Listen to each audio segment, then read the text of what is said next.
This is a serial murder case.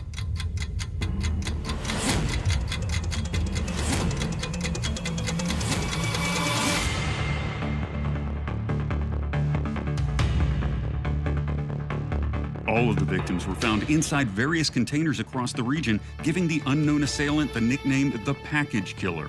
While there is evidence linking all three murders, police have yet to identify a suspect.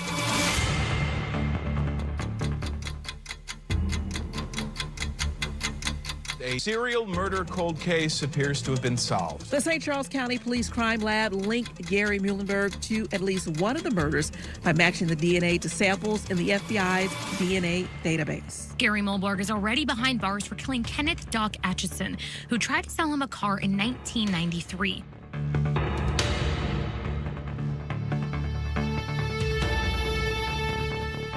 Hi, Mr. Muhlenberg.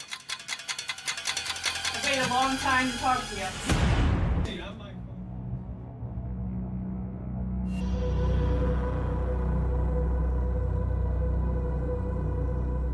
So, get to the chase. What's going on? All right, well, we're investigating some cases from back in the early 90s.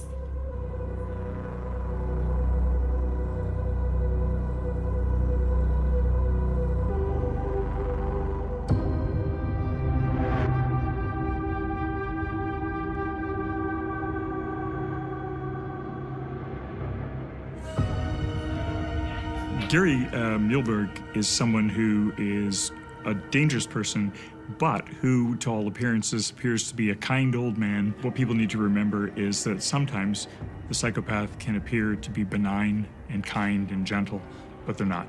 Think of it as a snake with a disguise pattern that makes it look like a safe snake, right? You can mistakenly believe that they're normal, that they're nice, and they're not.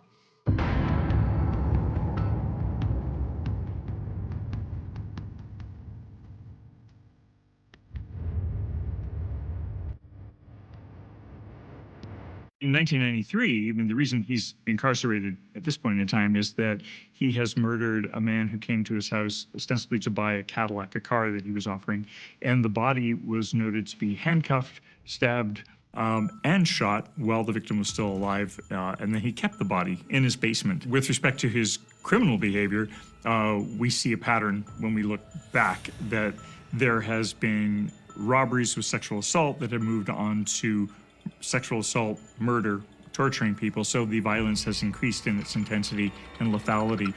Back in the 90s, a long time ago. I was arrested in 93. I've been here since. There's a particular girl that I wanted to talk to you about. Here we are in 2022 with technology, and we got a DNA hit. So, Robin Meehan, she was a young lady that was found. So, does that look familiar? What is it? Those are mattresses. Your DNA was on particular items. That leads us to believe that you were involved. We got another case. This is another prostitute. And this is a box. And there's a dresser that's inside the box. She was inside the dresser. And then we have a third one, and she was found in a trash can. The girls are connected. They know each other. You're gonna charge me with, what, 3 homicides? I don't know anything about those. I'm not gonna count to something I didn't do or don't remember doing. I think this conversation's over. If you got the evidence, why are you talking to me, charge me with something? We know with individuals with psychopathy that to them, power is often everything, and they will try to exert that power, whether it's in an interview or in a relationship. And even here, we see Muhlenberg trying to take control of this interview. In fact, he's tracking, he's keeping count of the potential homicide counts. So you get the sense that this is an individual that remembers what's happened and is actually actively trying to control how his narrative is given. When were you all trying to catch me up in something now? We're done talking. I think I might want to talk to an attorney.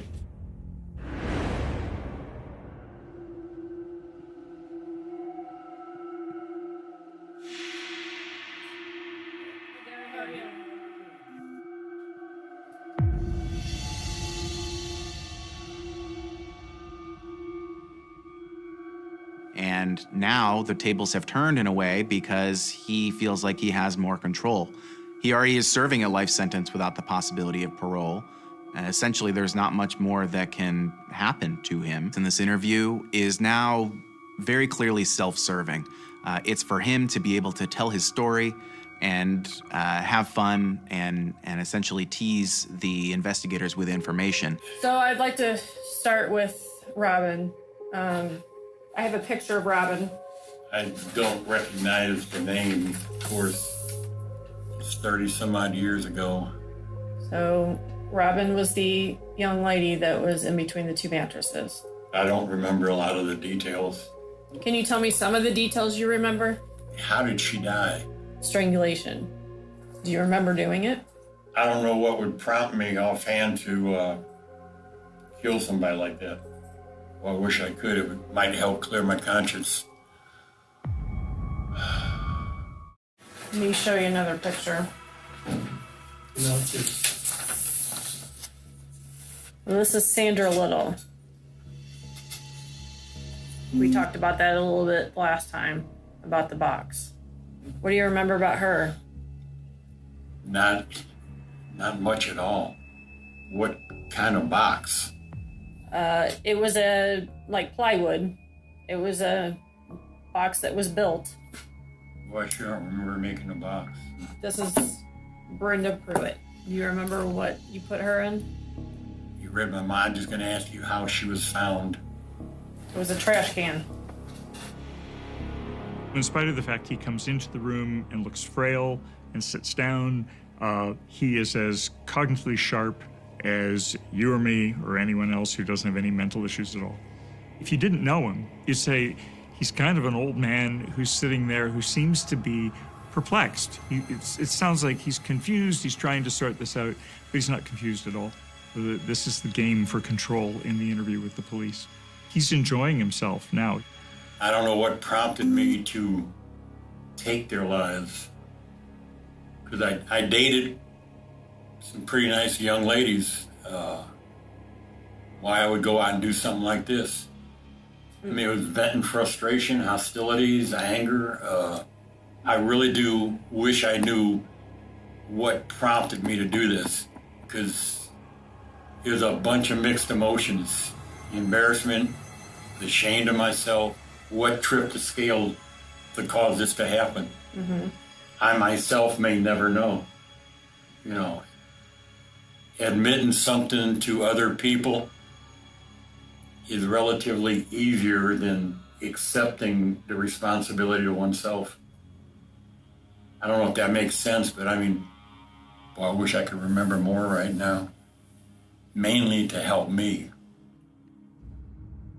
There's nothing about the way he's discussing this that makes me think that he truly feels these feelings now and he's reflecting on it. Maybe he felt them then, but it's hard to convince me that he actually has shame or embarrassment about what happened. Muhlenberg seems to be trying to manipulate the situation. It's almost like he's trying to manipulate the interviewers to feel sorry for him because he has these memory deficits and he can't possibly understand why he would do this to someone. You know, these all happen relatively in a close time frame, and all of a sudden they stopped. Could that have been because you came to prison in '93? It wasn't going to prison. Because if this was like 91, that's 2 years before I got this case. What opened the faucet? What shut the faucet? What about remorse? I'm very sorry for what happened. I would like to step outside the arena for a second and come to a tight-ass alibi, or excuse, or reason. What prompted me to do this?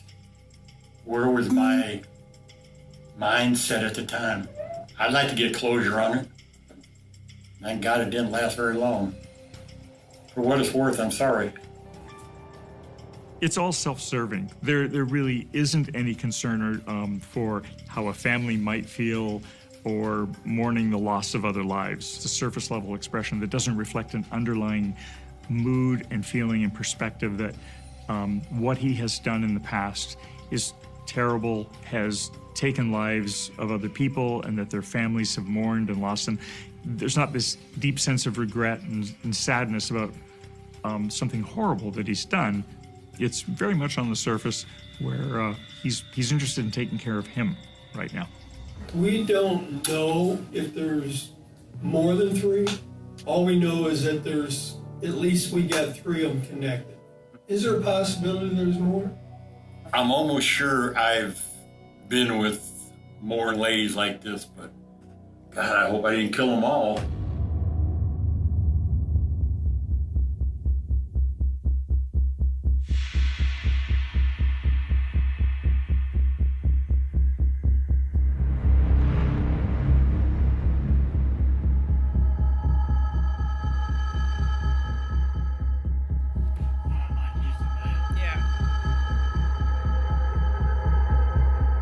So obviously we came back down to talk, about the ones that you mentioned in your letter, so. I've been racking my brain trying to think of what I call, whether it makes sense or not, a really dark part of my life.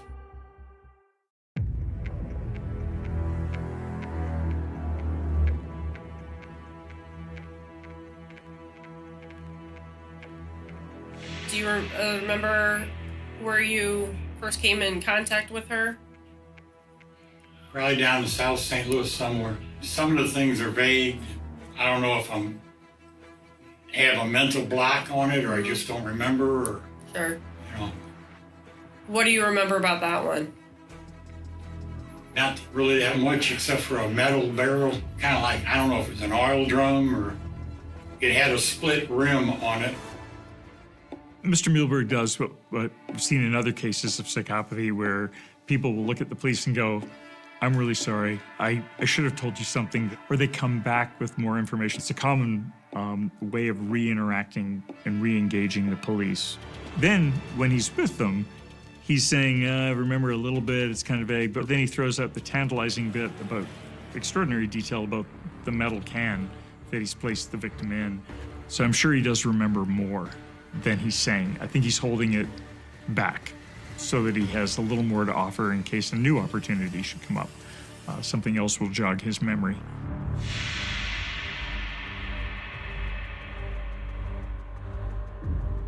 When we were here last, we were talking about 3 of them. And after we left, and you realized that there was 2 more. Did you not remember them then? Oh, over the years, I've thought about the 5. And where did the act that took their life, would that occur? Probably in the bedroom. And actually during intercourse or during sexual contact, did the death occur?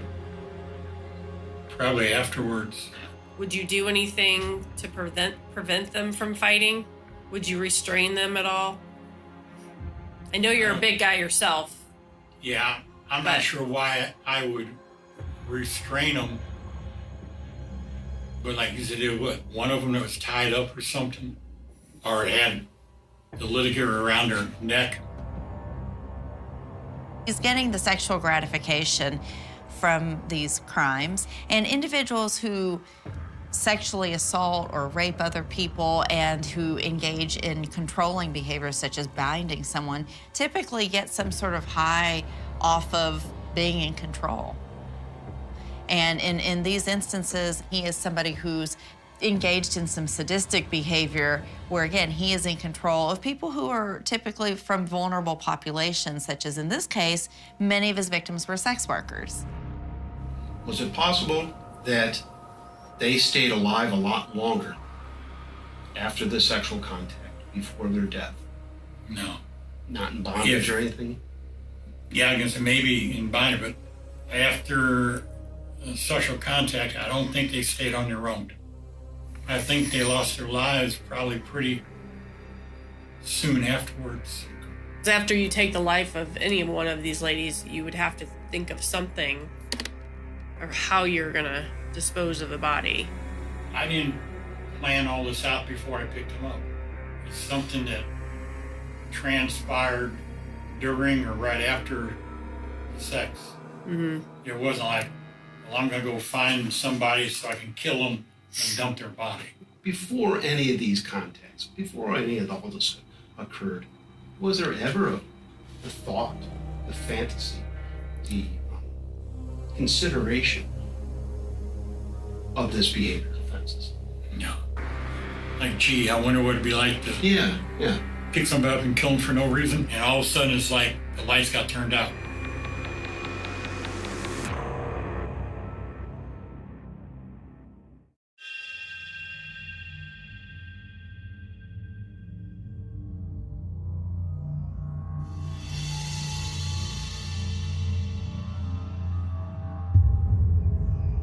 Do you remember anything that would help us identify her in any way? Or where you picked her up? Down South St. Louis, down what they called the stroll at the time. How did you kill her? Like the other, strangled.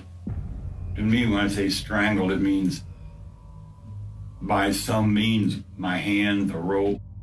The way he's talking right now, it seems like the memories that he's giving are manufactured. In the same breath, he will say, I have no idea where it happened. Oh, it was at this place they called the Stroll at the time. And he is giving very specific details at times where he also says he doesn't know anything about it. And that kind of hints that he does know, but is kind of stonewalling to maintain control at this point. Might have been a couple of them that were bound, their hands tied behind their back. Were they conscious and awake and aware of what was happening to them? Or were they unconscious? No, they were aware of what was going on. I'm thinking there might have been one of them that after the sexual act happened, made a comment about, can you untie me now? And I said, no, it'll come later. Or something to that degree. Or some of this hurts. There isn't any feeling of sadness and remorse. There's only a fear of what the penalty might be for it. Nothing about this matches what we'd expect in someone who transformed their life sitting in prison all those years. So that's why I think it's a show. He's throwing out his best little tidbit to try and convince the police that he is somebody who has sorrow, or he's sorry for what he did, or he hurts. This is painful to him, that he's also a human being. So what made you stop? What turned this on and what turned it off completely? Why did I start with number 1 and quit with number 5? Why didn't I quit with number 3? Why didn't I go on to number 7? Why did I even start? Why did I even stop? Why did I have pauses and it's like mind-boggling? I don't know. I don't think I'm afraid to know. I owe it to myself, if nobody else, to fully understand the complexity of all this. And this is not anything easy for anybody. I've lived down here going on a little over 27 years. Yeah, there's thoughts and dreams about what it could have been, what it should have been. But there ain't nothing about this is the way it's gonna be. You know, it's like, I have to make the best out of it.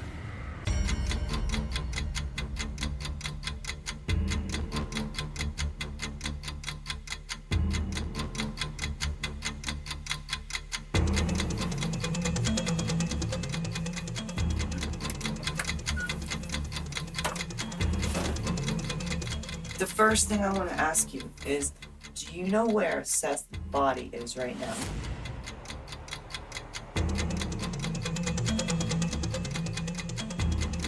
Mike was talking about somewhere by Gannett Mountain, there's a rock quarry. But did you see Michael Barbo shoot Seth? Yes, ma'am. I walked into the room a couple times. He had his gun up to his neck, ready to kill him. Yeah, he's been talking about, he wanted Seth bad. I mean, he's been wanting him bad because he lost my sister to death, and he just started laying bullets into him.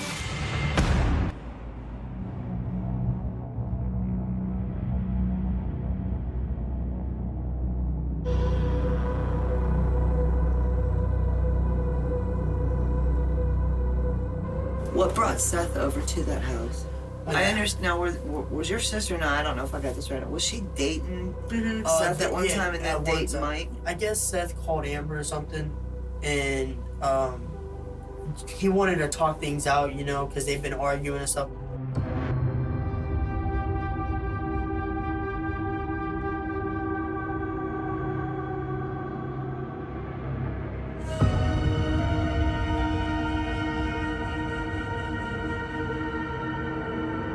While it's really developmentally normal for teenagers to feel intense emotions around their relationships, and so when you think about the unrestrained emotions of teenagers and the poor impulse control that is a very natural marker of being a teenager, the front of the brain where we have decision making, where we have measured reasoning is still very much developing. But the problem we have is that they spun out of control to a level that most teenagers would never take it.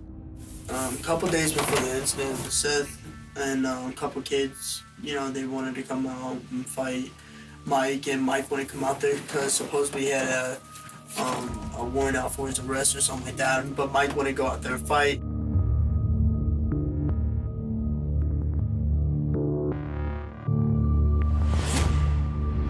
He was talking about something like, this was months before if he would ever do anything. Talking about teeth, if he would burn a body, something about he would crush the teeth because you can't identify a body, something with teeth. I don't know much about it, but I guess he's done some pretty. He used to live in Detroit, and he's like gang related to like Crip or folk, some crap like that. I don't know. I mean, this could be the perfect situation for Bargo to take that first step into engaging in a murder. It sets the perfect stage. He's already fantasized about killing and destruction of property. It's on the course to being an antisocial personality, which eventually can become psychopathy. And then there's this issue with Seth Jackson where he was challenged to a fight and he stepped down. What we see here is it could be a sort of a narcissistic wound. It's a blow to his ego, tarnish to his image that he's not living up to this, you know, big, bold, brave, you know, gangster image that he's putting out to these kids.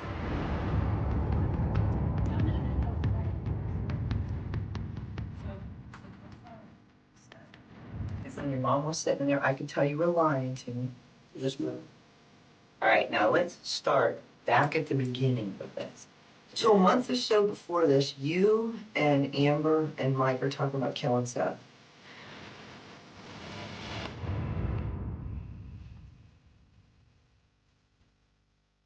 We were all there. Somebody brought up the name Seth, and he's like, man, I want to go to kill this big man. He's like, you guys down? And I told him no. I told him I don't. We said you guys down. Who's he talking to? Like, you and him. Me, Amber, Charlie, Roach. Okay. It wasn't my intention. He's like, I'll do it. And believe it or not, Amber wanted it done. Amber don't want nothing to do with him. Amber wanted him dead and gone. He deserved it. Mike's sitting here talking to me about it. And he's like, you don't deserve to be here. He hit your sister. Think about everything he's done. And it just kind of kept on getting to me. And I kept on thinking about everything. I kept on getting angry. And it was supposed to be planned that when he come in the house, Rose was supposed to be sitting on the couch. I had a stick, and Mike was supposed to shoot him. And what was Amber's role? What was she supposed to do? Just to get him to the house. And Amber agreed to it. Everybody was agreeing to it. Bargo is manipulating all of those around him into thinking that he has some kind of power that he actually doesn't have.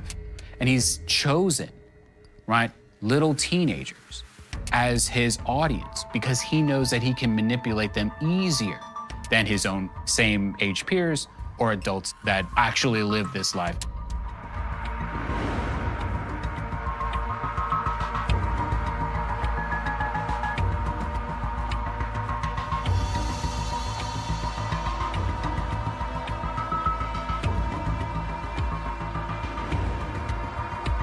He's sitting in the love seat. And Mike was like, I want him in the bathroom, and I want him knocked out, and I want him to wake up and know that I'm gonna kill him. That's what it was, but it didn't happen like that. I hit him and he stood up, and when I broke it over his head 3 times, he stood up, and then Roach come in, and then he hit him with his stick, and then he was trying to go through the kitchen. Mike shot him in the back twice with the gun.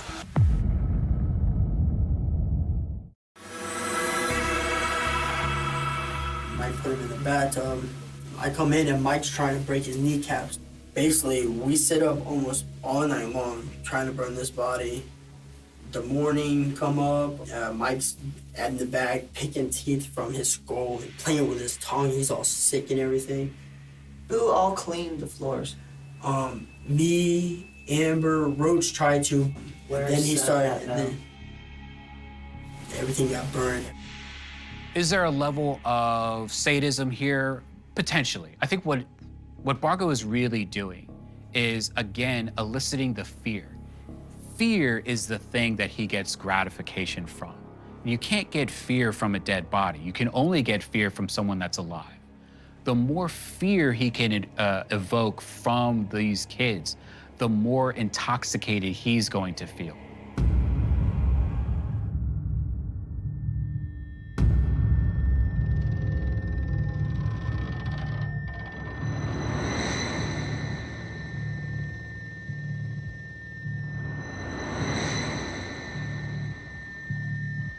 And you and Seth, and correct me if I'm wrong, okay? You two had a relationship. Yes, ma'am. Was he, how was your relationship with him? We'd always fight. He'd always hit me and cheat on me and all that. Okay, so Kyle knew about it. Did Mike know about it? Possibly. I think at this point, you know, Amber's demeanor of being so meek and mild and mellow and the soft tone is really trying to manipulate the detective into seeing her as the victim in the whole situation. She's giving accounts that she was abused and Seth cheated on her, but she's just trying to create a narrative that suits her at this point. Sunday night, you called Seth, and what did Seth say? Well, it started off, I was like, hey, I know you called me the other day and I didn't answer, but you wanted to make up. So do you want to make up or like try and be friends or something, because I'm sorry for everything. And he was like, yeah, I think that'd be a good idea for the both of us because we're both tired of fighting with each other. And we just wanted to stop the drama. We were just going to try and be friends. In looking at Amber Wright's phone data, what detectives figure out is that Wright initiates a text message to Seth Jackson on the night of his murder.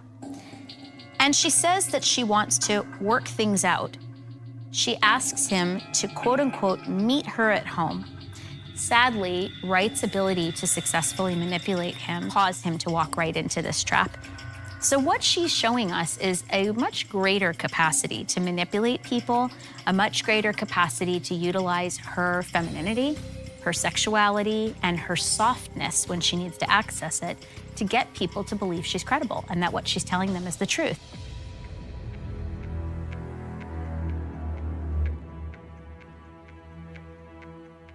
Can we agree with sat that? us all down and had a conversation, and he's like, I want to kill Seth. And I said, that's not a good idea.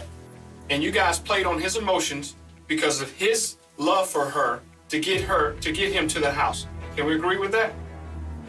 Yes? Yeah. But you knew when Seth came to that house and you opened that door for Seth that he would never walk out of that house alive.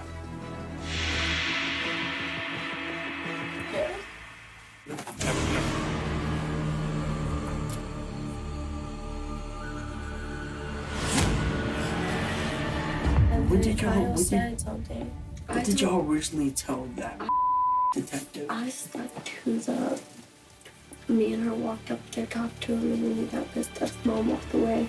Let him out later, walked down in the house, knocked on the door, asking for me. So we let him in the house to talk. We were sitting there talking for like 5 minutes, and you just got up and hit him. When was this? Before you cracked.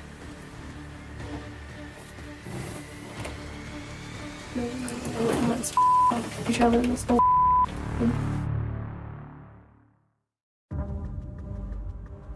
me and Charlie got at the worst. Charlie's pregnant. She's getting her ass beat. I'm gonna be the smallest person. I'm gonna get my ass beat. Maybe people are gonna hate us for this. People that don't even know us are gonna be looking for us if we get out of this. Why? There's a 15-year-old kid murdered because of us. Do you honestly think people want to be around that? Do you think people think there's those kind of people are supposed to be here? Yeah, but it's not our fault. Hell, I don't even like them kind of people, and I'm one of them now. Is Ryder demonstrating a level of narcissism? She absolutely is. She's otherizing both the two people that are supposed to be her friends, including her brother. She's still not willing to admit that she is in fact this thing. She calls other people murderers, but I don't think she fully incorporates her level of culpability.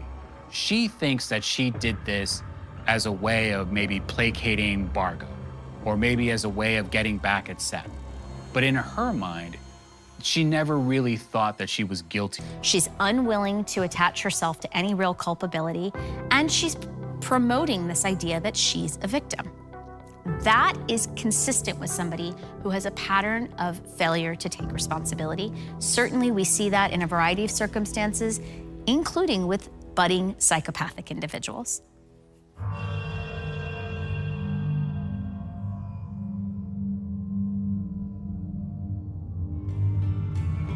I'm not gonna have any problems with you in here. I'm not gonna fight.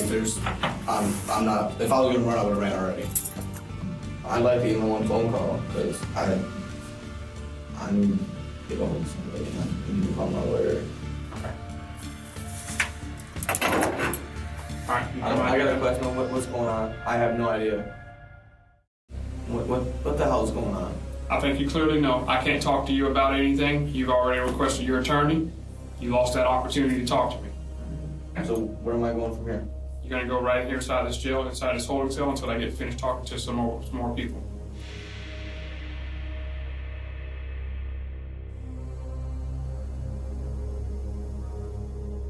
What we see with Bargo is a more criminally sophisticated person.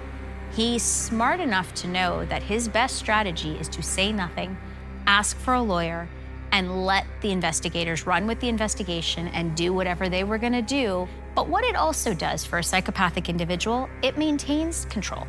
They are still in the driver's seat, and they're not willing to play ball on the law enforcement's terms.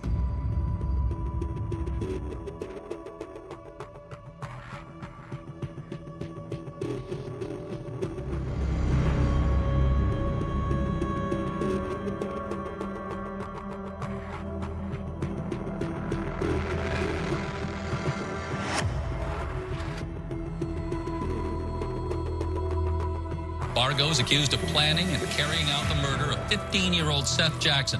4 others have already been convicted of the crime. Bargo is the accused mastermind of the 2011 murder of 15-year-old Seth Jackson because of a dispute over a girl, Amber Wright. Investigators say he and 4 others lured Jackson to a home, beat him, and shot him to death, then dismembered his body, burned the remains, and concealed them in paint cans.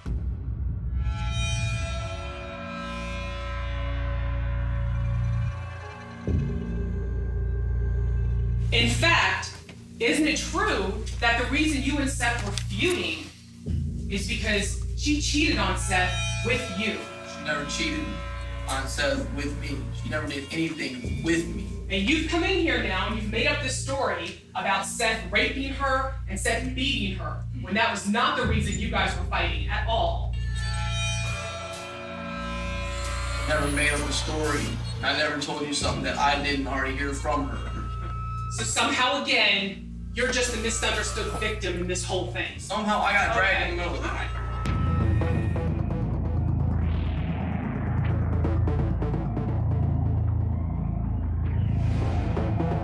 He said that he pulled the gun out on him and started shooting, coming from Seth that he didn't know what it was. So he said what he told me was that he came too far and it was too late. He said he then shot him a couple more times in the head. He said they freaked out. He said the girls were crying. He said he freaked out. Okay, what about, was there a plan in this or anywhere? No, he said that when he came out, he was just there. Just said Seth was just there. Tried to get him to leave. He wouldn't leave. What did you say as a result of that? I didn't know what to say. I mean, he just told me that Seth was there and that he wouldn't leave, and he tried making him leave. Where was the body? When I came home, while he's talking to me, the body was already in the fire, and that's what he ended up telling me.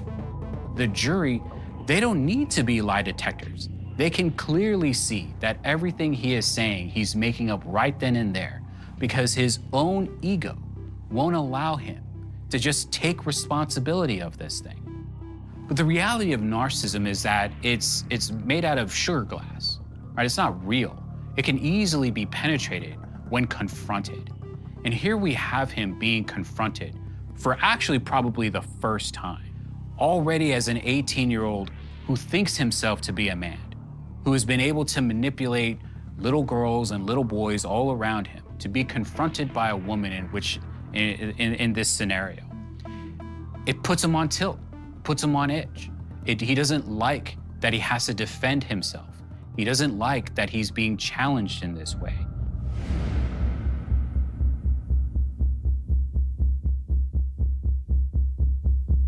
One of the things that I have to wonder is, because the majority of these individuals were teenagers, they were young adults, underdeveloped, how much of their willingness to sensationalize the acts, to enjoy the attention, to get a sort of secondary social high off of doing bad is really what fed their motivation? That what we had was one person in Mike Bargo. London. Night rain washing over the city like a guilty conscience nobody wants to admit. A street lamp flickers, a shadow moves, and suddenly the city that never sleeps feels like it has stopped breathing. 10 years ago, a scream cut through the cold air of a quiet London neighborhood and vanished into the darkness, leaving behind a crime that never really belonged to the police, or the papers, or the courts. It belonged to fear, to silence, to that strange emptiness that forms when someone disappears, and the world keeps turning as if nothing happened. They called it a tragic case. They called it a mystery. The community called it a nightmare. And tonight, a single sentence crashes into the city like a lightning strike. Decade-old murder mystery cracked, long-hidden truth explodes. But the question isn't what was solved. The real question is what was unleashed. She was young, full of life, the kind of person neighbors remember not because they knew her well, but because the absence of her presence burned holes into their memories. One night she walked down a quiet London street and simply never walked back. No sound cameras, no witnesses who dared speak, no clear motive, just a body found where it should never have been. Just a life ended in a place that didn't belong to death. The investigation began like every investigation. Confidence, sirens, flashing lights, bold statements to the press, promises of justice. But then the hours stretched into days, the days dissolved into months, and suddenly time became the truest suspect of all. Evidence faded. Voices dried up. Memory betrayed everyone. And the case slipped into that cold, silent vault where unsolved crimes breathe like restless ghosts. Police files stamped cold case. Family interviews replayed on late-night TV. Headlines screaming then going silent.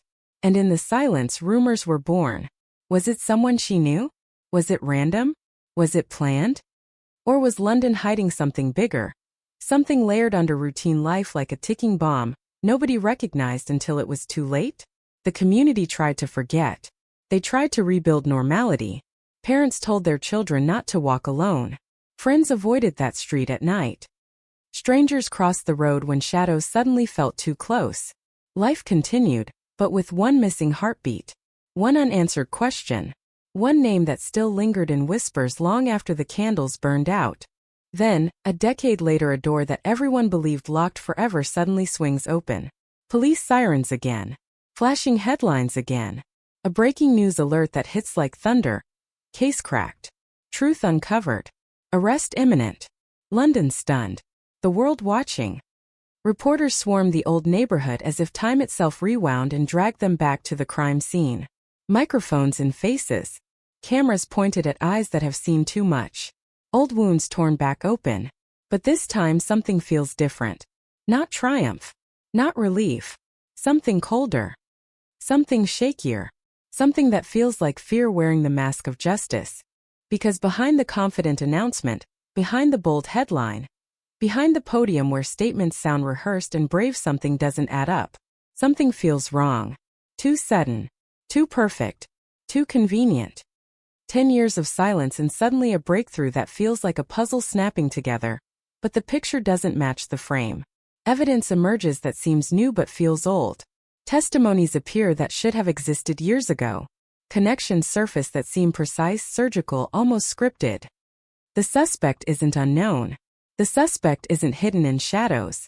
The suspect is someone who has been standing in plain sight all along. Close enough to see everything, close enough to be trusted, close enough that the arrest doesn't answer questions, it creates new ones. You can feel the city reacting. Shockwaves roll through London like tremors under cobblestone streets. Neighbors whisper. Families lock doors earlier. People scroll headlines not once, not twice, but again and again, hoping the story will change, hoping the story will make sense, hoping truth will finally feel like truth. But instead it feels like a fuse burning towards something bigger. Because when a case dies quietly, it leaves sadness. When a case wakes back up, it brings terror. And now everyone is asking the same silent question. If the truth has exploded, then what exactly was buried for 10 years? And who made sure it stayed there? Police talk about closure. Investigators speak about justice. But survivors, witnesses, the community, they feel something else. This isn't closure. This is reopening a wound that never healed. This is dragging the city back into a nightmare it pretended to outrun. This is standing at the edge of a truth that doesn't comfort, doesn't heal, doesn't restore, it threatens. Because once you say a case is solved, you expect peace. But instead what London gets is noise, debates, doubt, questions that multiply like shadows under broken streetlights. Why now? Why this suspect? Why does the truth feel like another mystery wearing a badge of certainty? Rain keeps falling. Streets keep glowing. People keep walking while glancing over their shoulders, reminded that darkness is never gone. It waits. And as the city braces itself, one chilling realization echoes louder than any headline. Sometimes the scariest part of a murder mystery isn't when it remains unsolved, it's when the truth finally appears. And instead of ending the story, it begins a far more disturbing one. London thought the past was buried. Tonight it digs itself back out, and the silence of 10 years breaks into a cold, haunting whisper that promises only one thing. This isn't over. And the truth may be far more dangerous than the crime itself. London wakes up uneasy. Morning light does not soften anything. It only exposes how fragile calm has always been. Headlines scream triumph, officials speak with certainty, but the city feels the opposite. As if the truth is not a destination, but a storm rolling in, growing darker every minute. Camera crews set up outside police stations, neighbors refuse interviews, and behind closed doors families whisper the same fear. If this case is finally solved, then why does everything suddenly feel more dangerous? The arrested suspect appears ordinary, a face you could pass every day on the street without remembering. Someone woven into life so seamlessly that the shock is not in who he is but in how long he has been there, unnoticed, breathing the same air as everyone who mourned, watched, suffered, and moved on. 10 years of silence and he was always here. 10 years of unanswered questions, and he was always watching the world forget. But the closer reporters look, the stranger it becomes. The timeline presented by investigators sounds precise, almost rehearsed. Evidence surfaces as if summoned, perfectly placed, perfectly timed, perfectly aligned to point in one direction without ever shaking. A witness suddenly remembers details that somehow remain crystal clear after a decade of fading memory. A piece of physical evidence appears that should have been catalogued years ago, sealed, preserved, impossible to miss, yet it was missed, or ignored, or never existed until now.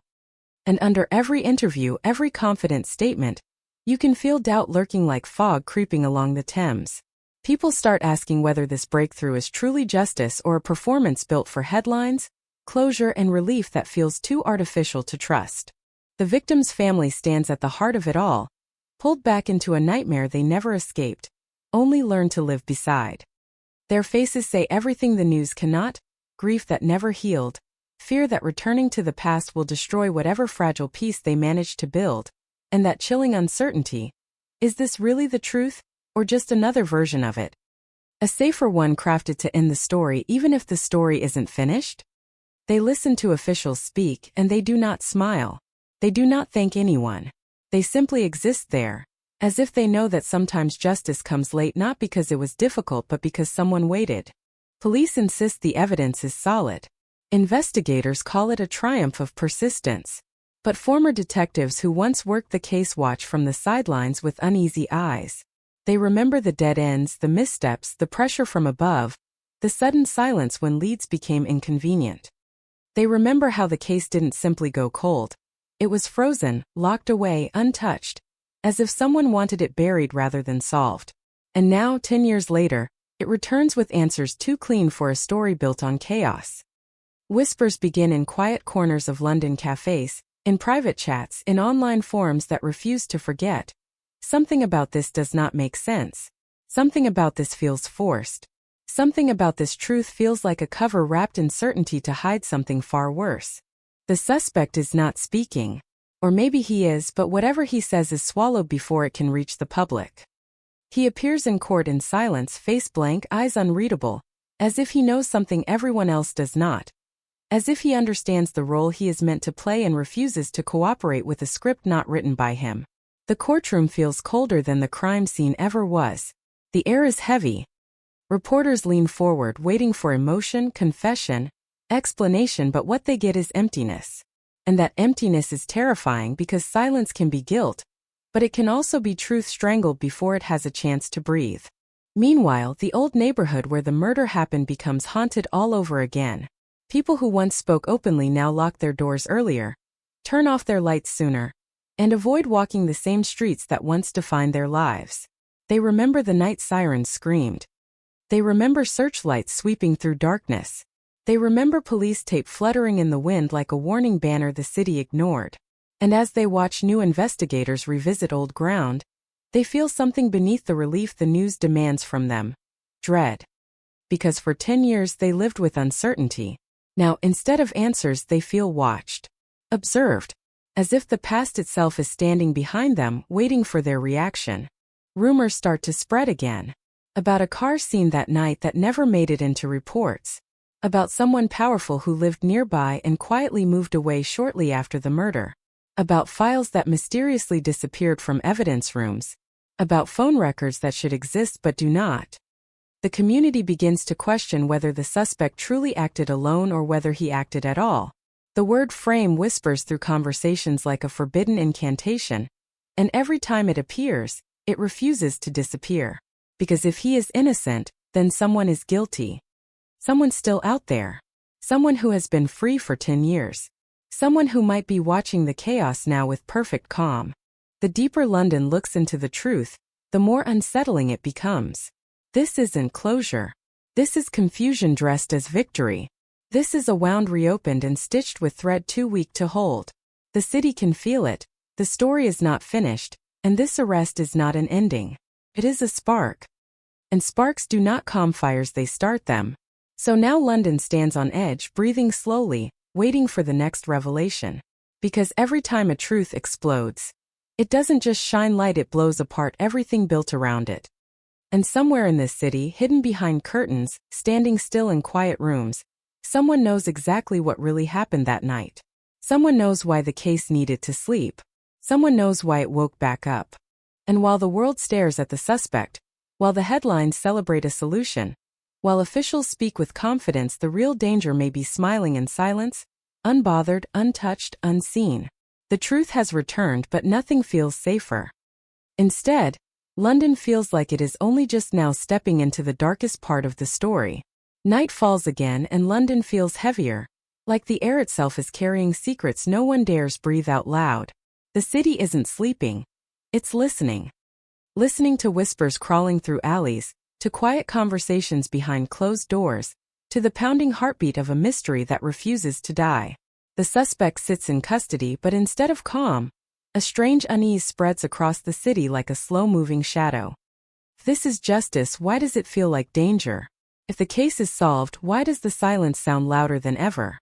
Detectives comb through old evidence rooms, opening dusty boxes that should have been untouched but somehow feel disturbed, like someone already rifled through them long before the case woke up.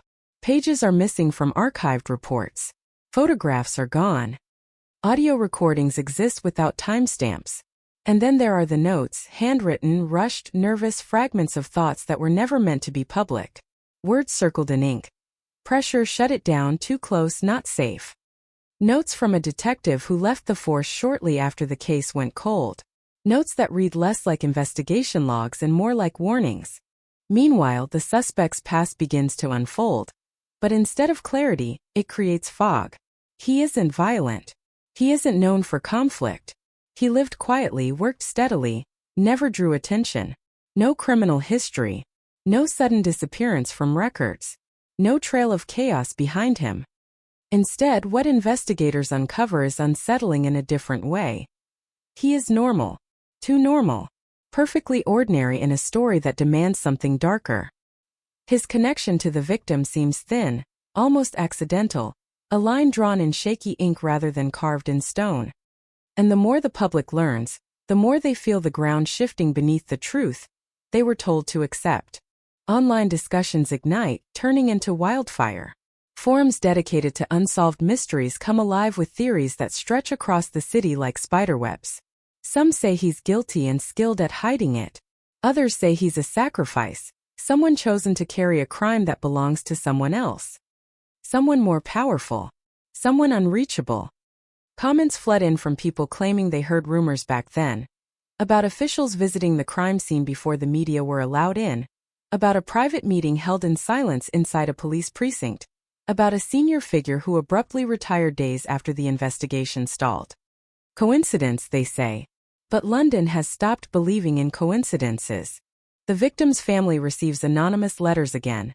Not threats, not apologies, just chilling lines written in uneven handwriting. You aren't being told everything. Another letter arrives. Look at who was protected. No signature. No trace. Just fear delivered straight into their hands. And suddenly the family understands something horrifying. The case didn't just sleep. It was lulled into silence. Controlled. Contained. Managed. And now that it's open again, whatever tried to bury it is getting nervous. Inside the police department, tension grows. Two groups form. Those who stand behind the arrest, calling it undeniable proof, and those who feel something deeper rattling beneath the official story. Arguments happen behind shut doors. Files slam onto desks. Voices rise, then drop to whispers. Because questioning the case doesn't just question evidence, it questions integrity, reputation, power. If someone manipulated this investigation, then exposing it would not only change the case, it would shake the system. And while all of this unfolds, London experiences something chilling. People report seeing someone watching them near the old crime scene. A figure who never gets too close. Someone who stands just far enough away. Face hidden, movements calm, like a ghost that never learned how to leave. Residents talk about cars that idle too long in dark streets. Lights flickering on buildings near where evidence is stored. Anonymous phone calls that breathe and hang up. Not threats, reminders. As if someone is letting the city know you're digging again. Be careful. Journalists push harder, hungry for answers. One reporter gets a tip, a name never mentioned before, someone once interviewed and then erased from the record entirely. Someone who claimed to see something that night. Someone who insisted the victim wasn't alone. Someone who was dismissed, discredited, silenced. When the reporter tries to track them down, they discover something even more unnerving. That person vanished 9 years ago. No trace. No explanation. Just gone, swallowed by the same darkness the victim once fell into. Now fear evolves into suspicion, and suspicion mutates into paranoia. If the case wasn't handled honestly, then is it being handled honestly now? If the truth exploded, then what exactly shattered along with it? Trust? Justice? Safety? The suspect sits behind bars, but there is no relief, no stability. Only the sense that London is standing in the middle of something far larger than a single crime. Something organized. Something deliberate. Something that knows how to hide better than anyone else ever could. And through the city's nervous heartbeat, one realization rises slowly, relentlessly, refusing to be ignored. Maybe this murder was never meant to be solved. Maybe it was meant to vanish quietly into history. Maybe reopening it didn't reveal truth, maybe it disturbed something powerful enough to bury it again. Whatever the cost. London doesn't feel victorious. London feels watched.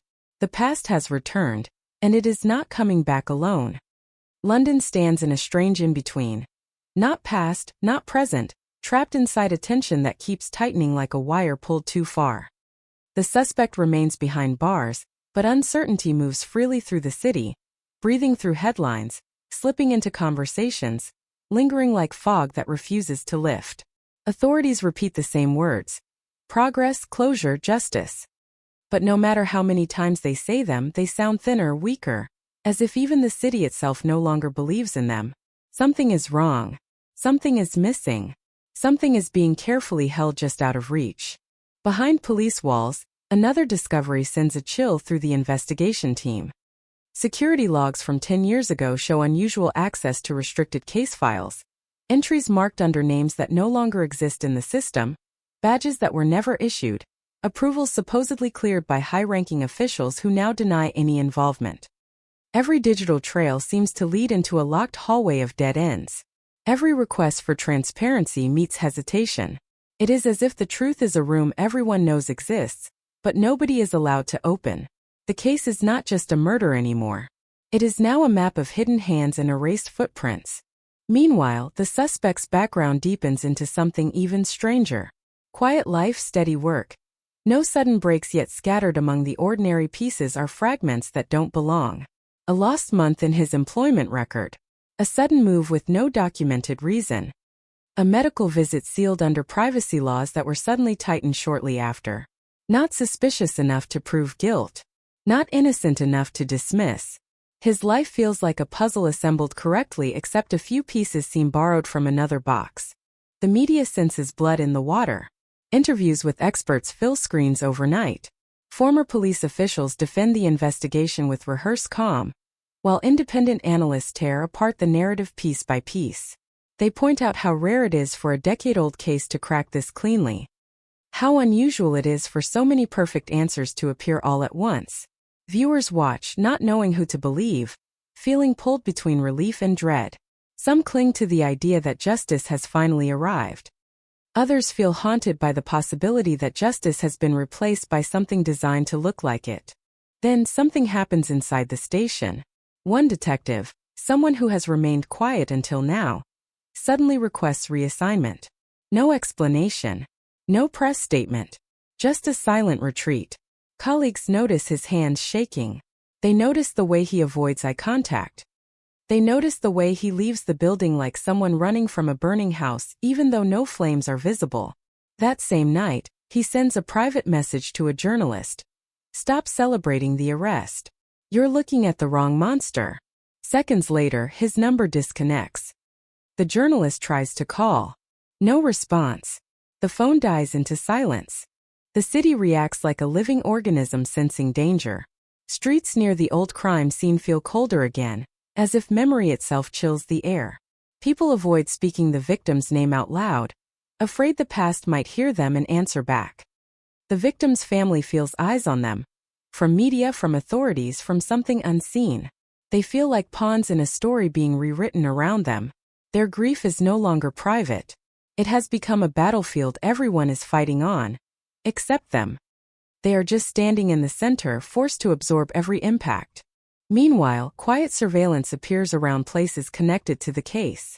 Police say it's protection. Locals say it feels like containment. There are reports of plainclothed officers sitting in cars too long. People notice men who never introduce themselves but always seem to be watching.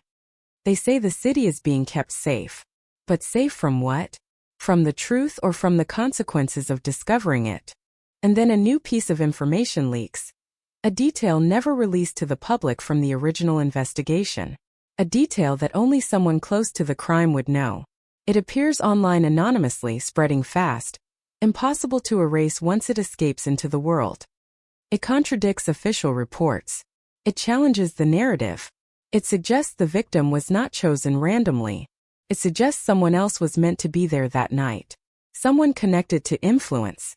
Someone important enough that truth was too dangerous to acknowledge. Suddenly the motive shifts. Suddenly the picture changes. Suddenly, this is not just about a brutal crime. It is about replacement misdirection, a murder that may have been the unintended consequence of something much bigger. And if that is true, then the suspect behind bars might not be a villain. He might be a boundary, a wall placed between the public and whatever lies beyond. London feels it. Every heart senses the weight of it. The truth did not explode, it cracked open a door to something far darker. And that door is still opening. No one knows what will come through. No one knows how deep this goes. All they know is this: the past didn't simply return, it has begun to move. And whatever it's leading toward, it is coming closer step by slow, deliberate step. London breathes in fear and exhales suspicion. The air feels electric, charged with the sense that something enormous is moving beneath the surface, unseen but undeniable. The arrest, once hailed as victory, now hangs over the city like a question nobody wants to answer. The suspect is locked away, yet danger feels closer, sharper, more alive. Streets look the same, but they no longer feel safe. Conversations sound normal, but every word trembles. It's as if London has realized that the scariest part of a nightmare is not the scream, it's the silence that follows when you're told everything is fine but nothing feels right. Inside interrogation rooms, the suspect remains chillingly calm. He does not panic. He does not beg. He does not try to prove innocence. He simply waits, as if time is something he understands better than anyone else. Investigators grow frustrated. They push harder, raise voices, present evidence like weapons thrown onto a table. But the silence he returns is heavier than any confession. One detective swears he saw something in the suspect's eyes, not guilt but pity. As if the suspect was not trapped. As if he believed everyone else was. Meanwhile, behind official statements and carefully arranged press conferences, a quieter war is happening. Authorities begin censoring information.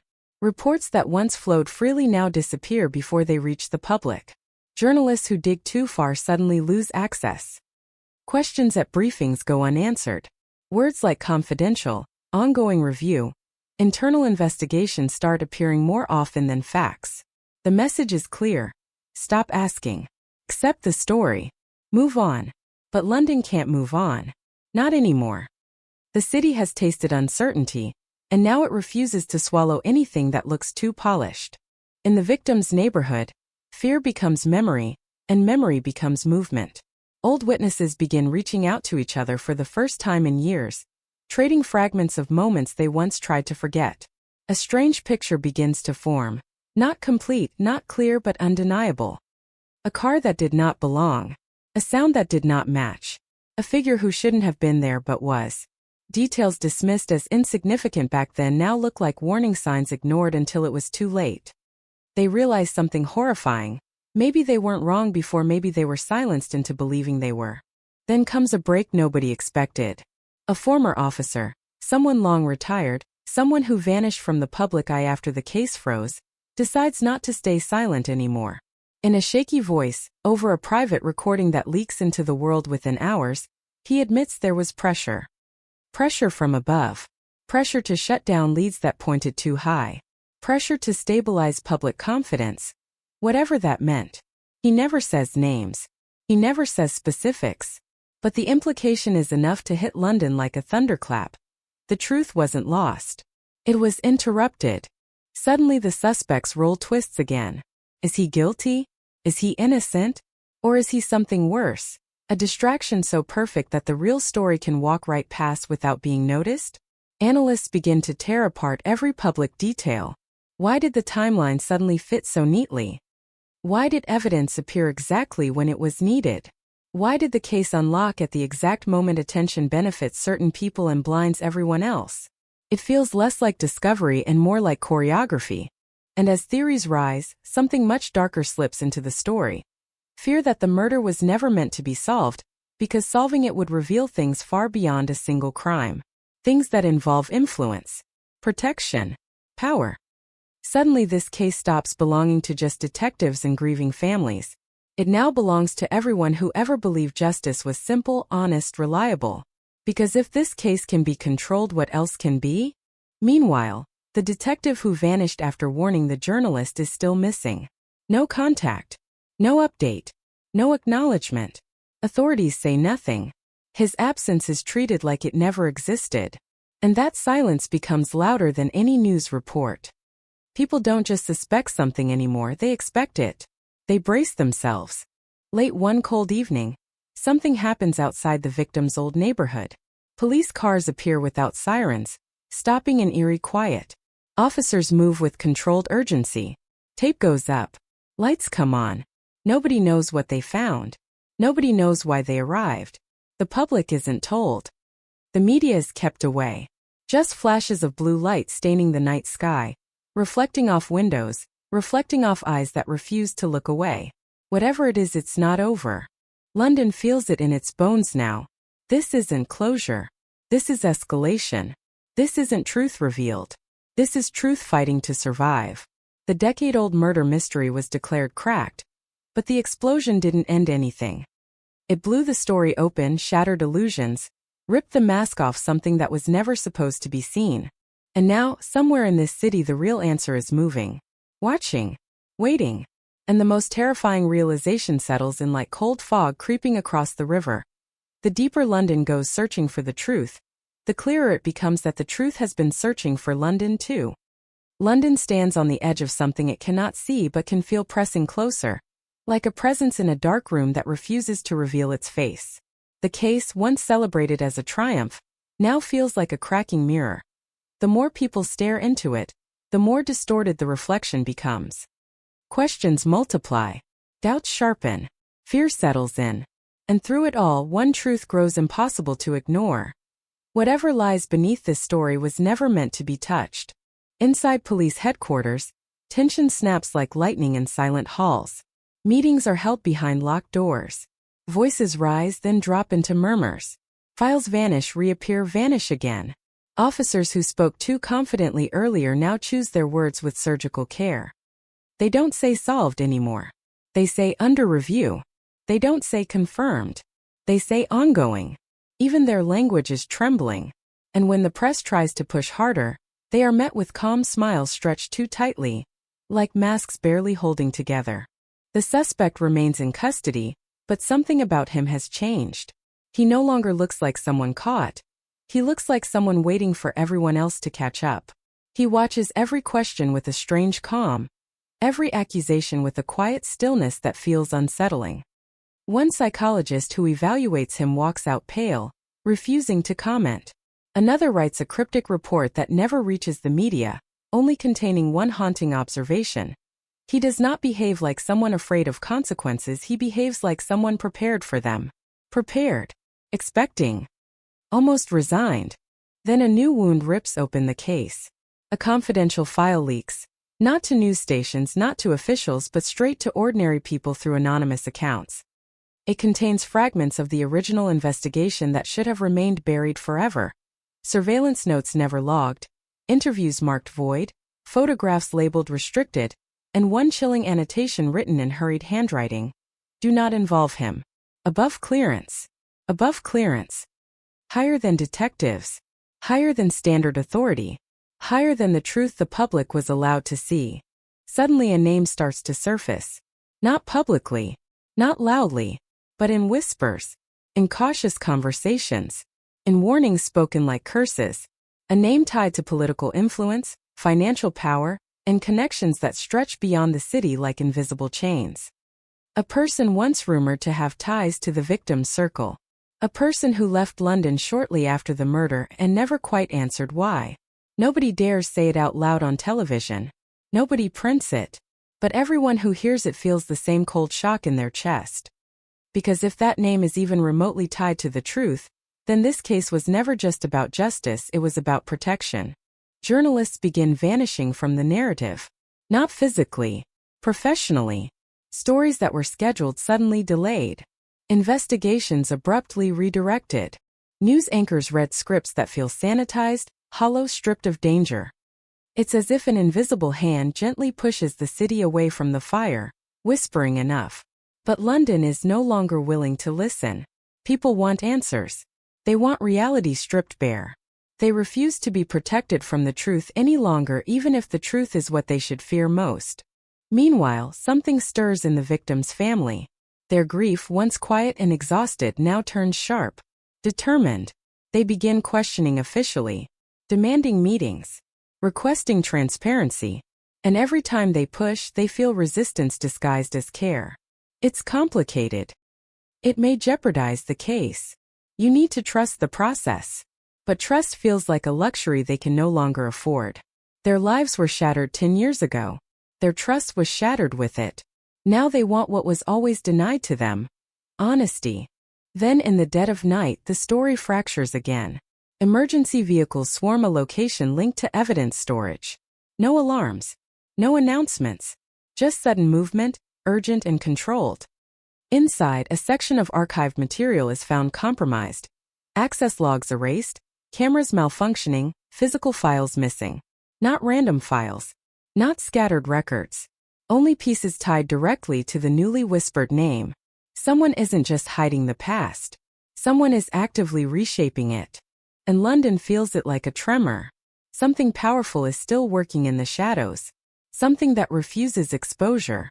Something that believes truth is dangerous not because of what it reveals but because of who it threatens. A sense of paranoia blooms across the city. People begin to wonder who they can trust. Officials? Media? Investigators? Anyone? Rumors swirl that the suspect might be the safest answer. Not because he is guilty, but because convicting him keeps the world stable, clean, manageable. He is the explanation that hurts the least. The alternative would tear through institutions like a storm. And storms don't ask permission. As if the city needed one final chill, a new anonymous message appears online, brief and venomous in its simplicity. You think the case was reopened to find the truth. It was reopened because the truth got too close. No signature. No trace. Just dread. Now London stands at a crossroads with no signposts. Justice feels tangled. Lies feel organized. And somewhere between those two worlds, the real story moves quietly, confidently, untouched. The decade-old murder mystery isn't fading. It is evolving, deepening, becoming something far bigger than a single crime. And as night settles over the city once more, one terrifying thought pulses through London like a heartbeat in the dark. If this is what happens when just a fragment of truth escapes, what will happen if the whole thing finally breaks free? For years, the case had been nothing but dust on a forgotten shelf, a ghost haunting a community that learned to live with unanswered questions. But silence never lasts forever. Not when truth is buried. Not when guilt refuses to die quietly. The breakthrough came quietly. No dramatic confession. No sudden miracle. Just a routine re-examination of old evidence and a DNA hit that shouldn't have existed. The suspect wasn't a stranger. He wasn't a drifter. He wasn't some mysterious shadow lurking in the night. He was someone they all knew. Someone who attended memorials. Someone who cried with the family. Someone who pretended to grieve. When investigators knocked on his door, his expression didn't show shock, only resignation, as if he had been waiting for this day to arrive. The carefully constructed life he built over decades started to crumble the moment handcuffs clicked shut. Behind closed doors, the interrogation room filled with a thick electric tension. Years of lies collapsed into a single trembling truth as he finally spoke. It was never supposed to happen. No excuses. No redemption. Just the brutal, chilling reality of what had been hidden all these years. Outside, the town froze. Neighbors whispered. Old wounds reopened. And for the first time in decades, the victim's family finally had an answer. Painful, devastating, but real. Justice, after so long, had arrived, and it shook everyone to the core. The courthouse stood like a monument to judgment. Old stone walls soaked in history, echoing decades of verdicts, tears, and confessions. But on this day it felt different. Heavier. Charged. As if London itself was holding its breath, waiting to see whether truth would finally triumph, or whether the past would slip back into darkness again. Crowds gathered before sunrise. Reporters. Curious onlookers. People who had once forgotten the case now stood shoulder to shoulder, driven by shock, outrage, and morbid fascination. Flashing cameras turned the accused into a silent spectacle, a face once trusted now branded with suspicion and whispered hatred. Inside, the courtroom buzzed with a suffocating quiet. There was no excitement here. Only tension, grief, and a raw, shaking anger that trembled beneath each heartbeat. The family sat in the front row, their faces rigid, eyes fixed forward. Years of pain etched into their expressions. They had waited so long for this moment. Too long. When the defendant entered, the room stiffened. No rage. No hysteria. Only a cold, stunned silence. He didn't look like a monster. He didn't look like evil. That was the haunting part. He looked ordinary. Like he could be anyone's neighbor, colleague, friend. A reminder that horror doesn't always wear a frightening face. Sometimes it hides behind familiarity. The prosecution began like a blade cutting through the quiet. Evidence laid out. DNA results displayed. Timelines reconstructed with chilling precision.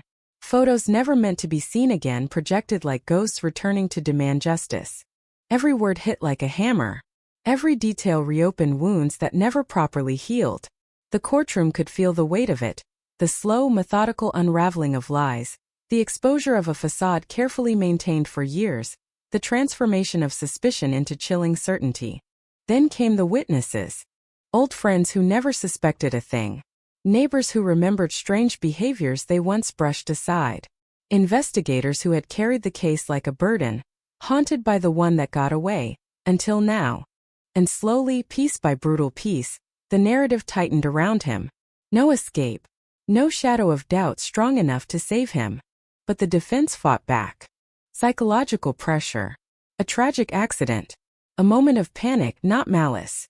They shaped words with precision, painted scenarios of confusion and fear, tried to reshape the past into something more forgivable, less monstrous.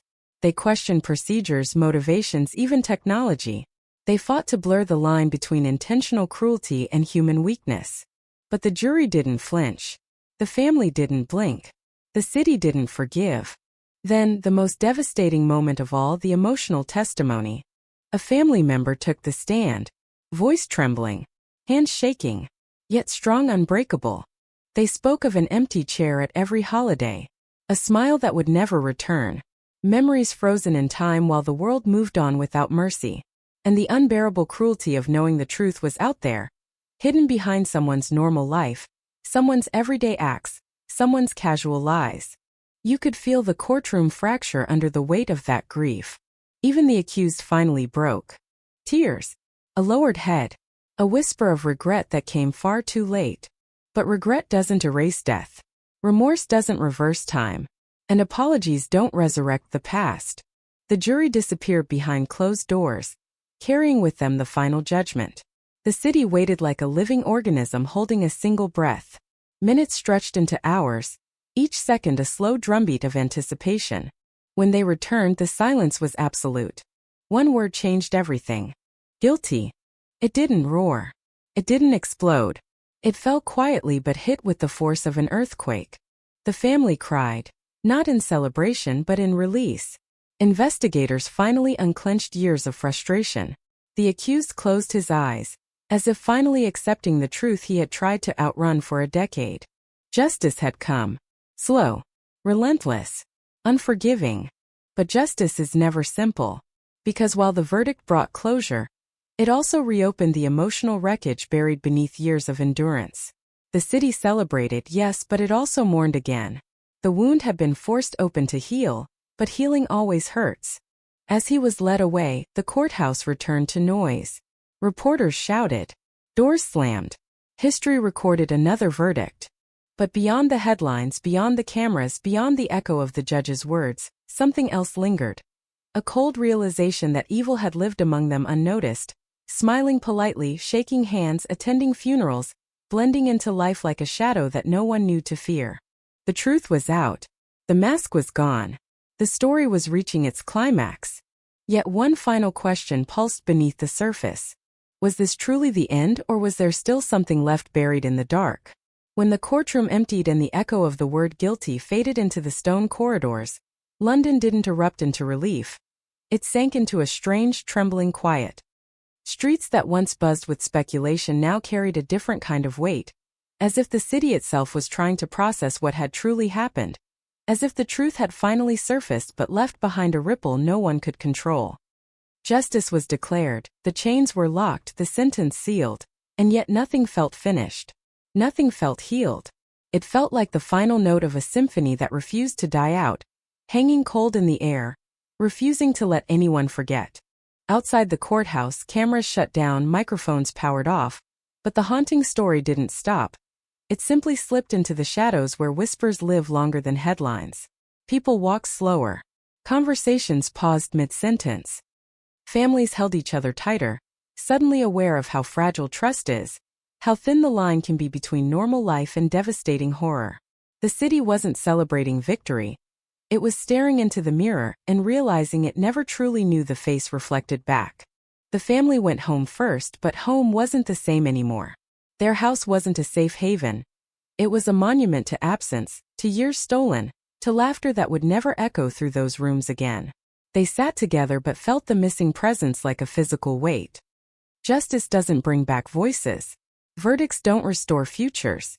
Closure is a word spoken by outsiders. For them, it was just another phase of pain. A quieter but deeper ache that settles into the bones and refuses to leave. The detectives didn't celebrate either.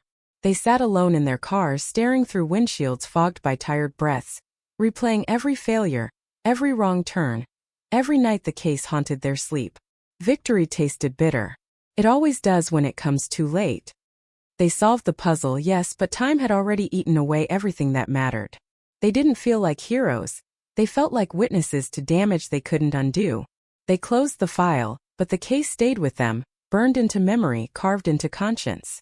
And somewhere else in the city something darker stirred. Not everyone believed the verdict. Not everyone accepted the story as complete. Not everyone thought the truth had fully surfaced. Whispers began in back rooms, in pubs, in quiet corners of conversations. Questions that didn't fit neatly inside the official narrative resurfaced like bubbles rising from deep water. Why did certain pieces of evidence appear too perfectly aligned? Why did specific witnesses wait so long to speak? Why did one crucial lead vanish from records years ago without explanation? It was subtle at first, just uneasy doubt pressing against the edges of certainty, but doubt never sleeps, it spreads.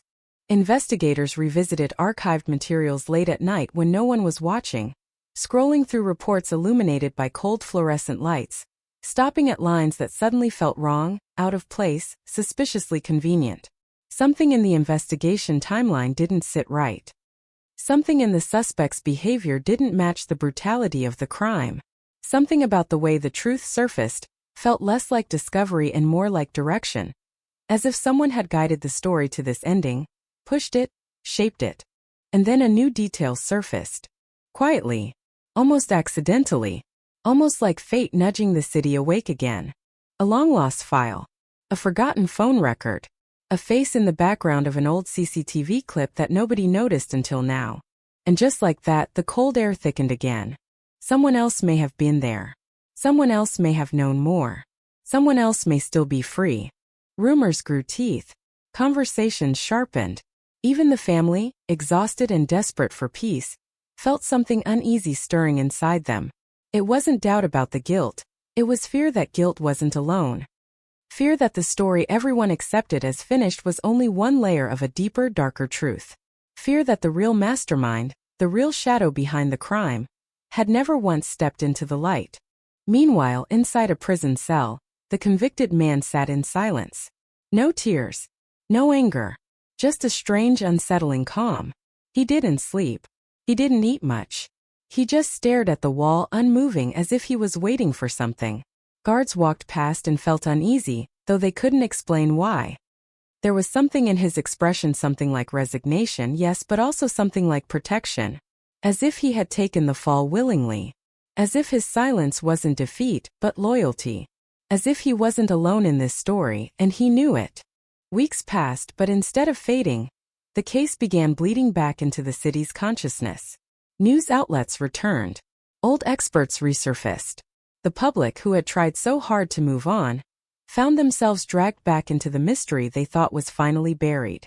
Because truth doesn't behave. It doesn't sit still. It claws its way out when ignored. And when investigators followed that new thread, doors opened to places no one wanted to see. A network of connections. A circle of powerful names. Relationships buried beneath years of secrecy. Motives darker than simple violence. A pattern. Suddenly, the crime didn't look like a single act committed in rage or darkness. It looked planned, calculated, protected. The case wasn't closing. It was widening. The city once again felt the same dread it had felt years ago when the crime first shattered its peace. But now it was worse. Because now they knew evil wasn't a single face. It was a system. A shadow woven into everyday life. A truth people walked past every day without seeing. Late at night, rain fell over London again, washing the streets, blurring lights, making the world look softer than it really was. But beneath that rain-soaked beauty, fear pulsed like a heartbeat. People locked their doors not because of a faceless killer, but because of a terrifying realization. The story wasn't finished. The past wasn't done speaking. The darkness hadn't gone away. It had only gone quiet. And somewhere, someone who thought they were safe felt the first chill of exposure creeping toward them. Because the truth was coming back. And this time it wouldn't whisper. It would roar. Everything they thought was over was only beginning again. London moved on, or at least it pretended to. Newspapers found new headlines, the city returned to routine, and the courthouse that once shook with emotion stood silent again. Just another building in a city overflowing with history and secrets. But beneath that quiet surface, beneath the illusion of closure, something darker continued to breathe. The case that was supposed to be over wasn't done with anyone yet. The truth hadn't finished speaking. It had simply learned to whisper more quietly. Investigators who swore they were finished found themselves dragged back. Not by orders, not by duty, but by instinct, that cold, relentless voice that tells them something is wrong, even when the world insists everything is fine. They returned to files sealed with relief, opened them with trembling hesitation, and reread every sentence like a confession hiding between the lines. And the more they looked, the more they realized the case didn't feel solved, it felt contained. Evidence aligned too perfectly. Witnesses remembered too cleanly. Records reappeared with uncanny convenience. It wasn't the chaos of truth. It was the symmetry of control. Late nights became normal again. Coffee cups stacked like monuments to exhaustion. Rooms filled with silence broken only by the faint hum of old machines and the soft turning of papers written by people who had believed, or forced themselves to believe, that justice had completed its work. But suspicion is a spark. And once it lights, it spreads. A name resurfaced. A signature. A place that kept appearing in different reports like an echo nobody noticed. Not loud. Not obvious. But persistent. Wrong. It led them to a quiet district of the city. No flashing lights. No cinematic chase. Just a door. A door that led somewhere truth never wanted to go. Inside. Records, financial traces, private communications, carefully shielded networks. People with power. People who lived untouched by fear. People who could warp reality simply by denying it. Suddenly the murder looked different. Not personal. Not impulsive. Organized. This wasn't just about violence, it was about silence. Control. Erasure. Someone chose who suffered. Someone chose who lived. Someone chose who took the fall. And the man in prison might not have been the mastermind.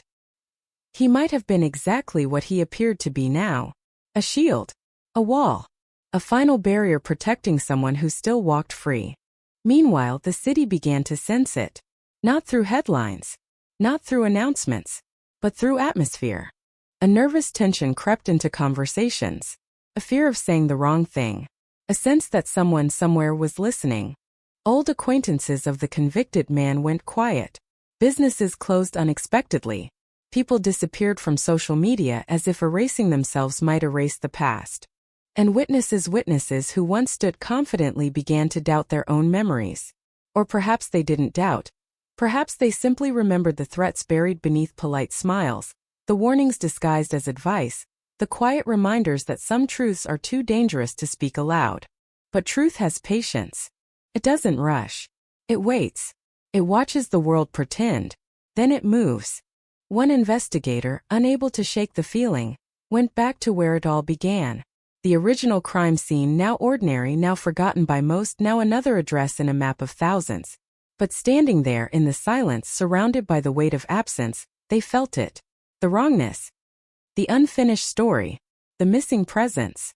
A detail overlooked not because it was invisible but because someone wanted it invisible. A car that shouldn't have been there. A call that should never have existed. A connection between victim and someone high above suspicion. Suddenly the web stretched wide. This wasn't a single crime. It was part of something larger. Colder. More intentional. The family sensed it too. Every time they tried to settle into grief, something unsettled their hearts. A phrase in the news. A conversation cut too quickly. A strange encounter with someone who looked at them a second too long. They didn't want more pain. They didn't want more truth. But sometimes truth doesn't ask permission. It forces itself into your life and demands to be acknowledged. And somewhere the real danger watched. Calm. Measured. Unmoved. Someone who thought they were untouchable. Someone who had used fear as a language. Someone who believed they had rewritten history successfully. Until now. Because cracks were forming. Small. Invisible to most. But spreading. Documents copied. Hard drives mirrored. Secrets slipping like water through fingers that once gripped them tight. The convicted man in his prison cell still waited. Eyes hollow, expression unreadable. He knew. The way he breathed, the way his silence felt heavy. The way he seemed more aware of the outside world than the living walls around him. He wasn't afraid of punishment. He was afraid of what would happen when the truth reached the people who didn't want it found. The city braced itself again. Not openly, not consciously, but in bone-deep tension, in restless sleep, in the strange electricity that hums through a place right before something breaks. Justice had come once. Power believed it had one. But darkness doesn't fade just because a verdict is spoken. Somewhere behind closed doors, someone who had stayed hidden for years finally felt the first tremor of exposure. And for the first time, they were afraid. Because the case wasn't over. Because the past wasn't silent. Because the truth, the real truth, was finally waking up. And when it arrives, it won't ask. It will take. London pretended to sleep, but the city was awake beneath the darkness. Veins of quiet streets pulsing with unease. Every shadow feeling sharper. Every silence feeling heavier. The case that once dominated headlines had faded into routine conversation.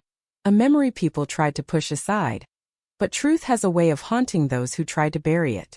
And now it was stirring again, slow and unstoppable. Like something long submerged finally rising to the surface. It began with a tremor in the investigation team. A single detail refusing to die. A loose thread that wouldn't snap no matter how hard reality tried to stretch over it. A document timestamp out of place. A file signed by someone who shouldn't have been involved. A name appearing where it didn't belong. First it looked like coincidence. Then it looked like negligence. Then it began to look like design. The silence around that detail felt deliberate, crafted, protected. And that kind of silence is never innocent. Emails vanished from archives. Phone records blurred mysteriously. Data that once existed now dissolved into convenient technical failure. Someone had wiped their fingerprints from the past. Someone powerful. Someone who believed their shadow was too deep to ever be illuminated. But shadows stretch longest just before the light touches them. One investigator refused to let it go. Call it obsession. Call it guilt. Call it instinct. But they couldn't sleep. Couldn't breathe properly knowing something this important was being forced out of existence. So they stopped following official paths and started walking alone, outside the system, outside the safety of protocols, entering a territory where rules weren't shields anymore. They were obstacles. Late nights. Secret meetings. Unmarked conversations whispered in fear. People who once spoke confidently now whispered behind closed doors. Some outright refused to answer. Others only spoke after checking every corner of the room. And then it came. Not a confession. Not evidence. Something worse. A warning. A quiet voice on the phone. Calm. Polite. Deadly. Drop it. Not advice. A command. But fear works differently when truth has already taken root in someone's conscience. The warning didn't stop them. It ignited them. Because if someone was afraid enough to threaten, then the truth mattered. Then the truth was dangerous. Then the truth was real. The story rewrote itself. This wasn't a case solved. This was a case hijacked. A second presence at the crime. A silent authority shaping the investigation. A protected ghost walking free for years while the world stared at the wrong person behind bars. And while the city lived, unknowingly sharing streets and air with a hidden architect of violence, small cracks kept opening. A former associate came forward quietly, shaking, terrified, speaking like every word might cost them their life. They revealed hints, fragments, pieces of a world behind polished doors and smiling faces. Deals. Secrets. Control through fear. A power structure that didn't need weapons, just influence. The kind of influence that erases evidence, bends investigations, and manufactures truth. And suddenly the crime looked like a message. Punishment. A demonstration. Not rage. Not impulse. A warning disguised as tragedy. Meanwhile, the convicted man in prison stopped looking like a monster in chains, and more like a piece on someone else's chessboard. His silence wasn't guilt. It was obedience. It was survival. It was fear sharper than prison bars. He had acted. But he hadn't acted alone. Or worse, he hadn't acted by choice. Alone in his cell, he traced the wall with his fingertips as if searching for a way out of a story written for him years ago. He didn't flinch at the sentence. He had flinched long before. At a threat the world would never see, a promise only he had heard. Someone had controlled him. Someone had owned him. Someone still did. Outside, the city trembled again. A journalist reopened archives without permission. A retired officer reached out with something they were never allowed to file. A frightened witness finally decided silence was no longer protection, it was complicity. The puzzle pieces no longer seemed scattered. They seemed hidden. And now they were slipping loose. But truth isn't just revelation. Truth is consequence. Truth is danger. The investigator who refused to stop began noticing things. Footsteps behind them at night. Unmarked cars parked longer than coincidence allows. Faces appearing twice in different places. This wasn't paranoia. This was presence. Something someone was watching. London's quiet normalcy fractured. Sirens didn't scream yet. Headlines didn't explode again. But the air felt different. Thicker. Colder. Alive with threat. Because the moment truth starts breathing, someone always tries to suffocate it. Somewhere across the city, behind expensive walls and guarded doors, a person who thought they were untouchable finally sensed something shifting. Their careful world trembled for the first time. A calm hand paused mid-movement. A composed face tightened. A name whispered to them that should never have been spoken again. The case was not dead. It was coming back. Piece by piece. Breath by breath. And it was coming for them. The city stood on the edge of something dark.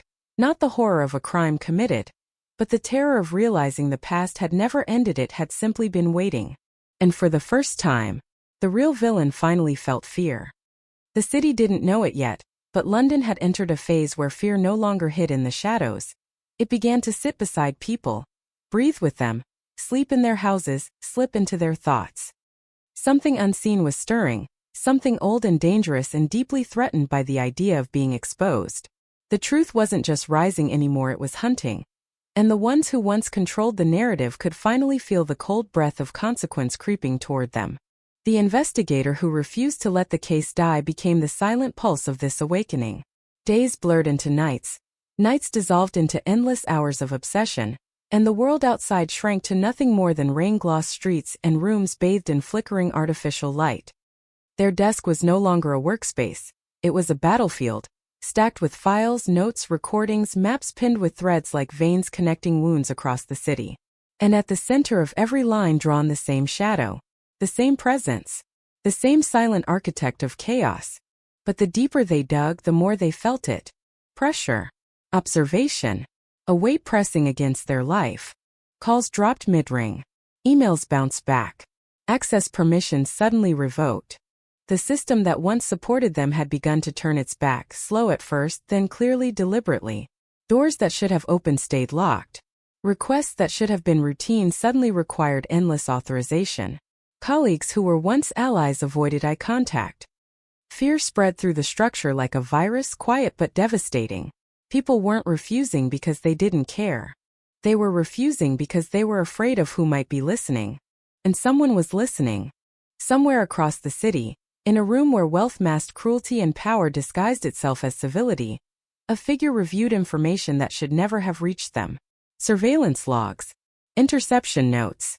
Quiet reports whispered into their hands by those who had traded morality for safety.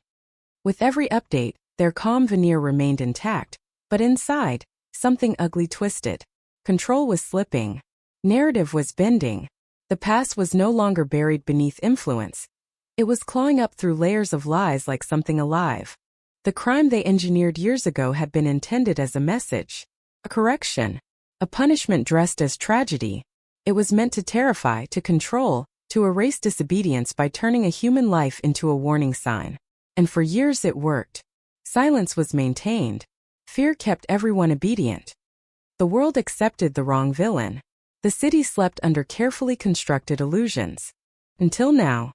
Now there was movement in the darkness that wasn't theirs. The investigator noticed the first undeniable sign that the line had been crossed when home stopped feeling like home. Locks that once brought safety now felt fragile. Shadows on the walls seemed to lean closer. The quiet didn't comfort anymore. It felt watched. Objects moved slightly from where they were left. A faint chemical smell lingered in the hallway long after the door had closed. A sense that no room was truly private anymore. They weren't imagining it. They weren't paranoid. They were being warned. Yet instead of retreating, something hardened inside them. Maybe it was anger. Maybe it was guilt for every year justice had been delayed. Maybe it was the realization that walking away now would mean surrendering not just truth but conscience. So they pushed further, deeper, tearing into layers of hidden networks and silent power, discovering that this case didn't just brush against influence. It sat in the center of it. Private security contracts, government connections, financial webs stretching beyond borders, quiet associations between people you're never supposed to question. This wasn't one monster. It was an ecosystem of them. Meanwhile, whispers began to drift back into the city again, like wind carrying something poisonous. Those who knew fragments of truth started feeling the tremor of impending exposure. Old allies of the shadow figure suddenly remembered their fragility. People who once stood confidently near power now stepped away with careful politeness, like guests leaving a house they fear may collapse. Loyalty began to fracture. Fear is loyal to no one. And in the middle of this invisible war, the family of the victim found themselves dragged back into the storm. They began receiving letters with no return address. Not threats. Not apologies. Fragments. Words that felt like confessions tarnished by cowardice. Phrases that implied the story wasn't finished. Pictures printed from old surveillance feeds. A chilling reminder that they were never supposed to see the whole truth, only the version allowed to exist. They didn't know whether to feel hope or dread, because truth brings justice. But truth also brings pain. The convicted man in prison felt the shift too. He sat in the dim light of his cell, still silent, still eerily calm, but inside something restless moved. The structure that had held him hostage emotionally and mentally for years was trembling. And when structures tremble, leverage loosens. Control weakens. There were rumors among inmates. Strange visits late at night. Guards acting differently. A sense that someone outside was suddenly desperate to keep something buried. For the first time in years, he considered speaking. Not to save himself. Not to beg for mercy. But because the threat that once kept him obedient was finally cracking, and fear began to transform into something else. Anger. Back in London's labyrinth of streets and secrets, the investigator reached the point where fear no longer restrained them. They met with people who didn't exist on official records. They followed trails that disappeared on paper but pulsed beneath reality. They pushed against barriers meant to intimidate, and with every step forward, someone powerful felt cornered. So the response escalated. A near miss on a wet road where brakes didn't respond. A shadow at the window one night that disappeared when the light switched on. A message left not on a phone, not on a computer, but carved into the silence of the room itself through presence alone. Stop. But the human spirit has a strange reaction when cornered by control that believes itself supreme.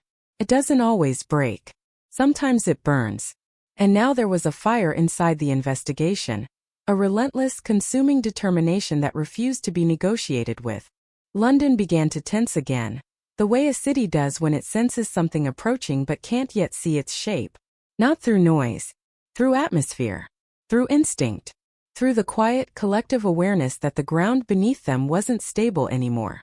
Storm clouds didn't form in the sky, they formed in people. And somewhere in an expensive room, the person who once orchestrated everything finally stood at a window and stared at the city with a rare, unfamiliar feeling tightening their chest. They were no longer the hunter. They were becoming the hunted. Because the lie they built so carefully had begun to fracture. And every fracture lets light in. And every flicker of light invites truth. And truth, once awakened, doesn't stop. Not for threats. Not for power. Not for anyone. The case that should have died years ago was alive again. And this time it wasn't seeking closure. It was seeking reckoning.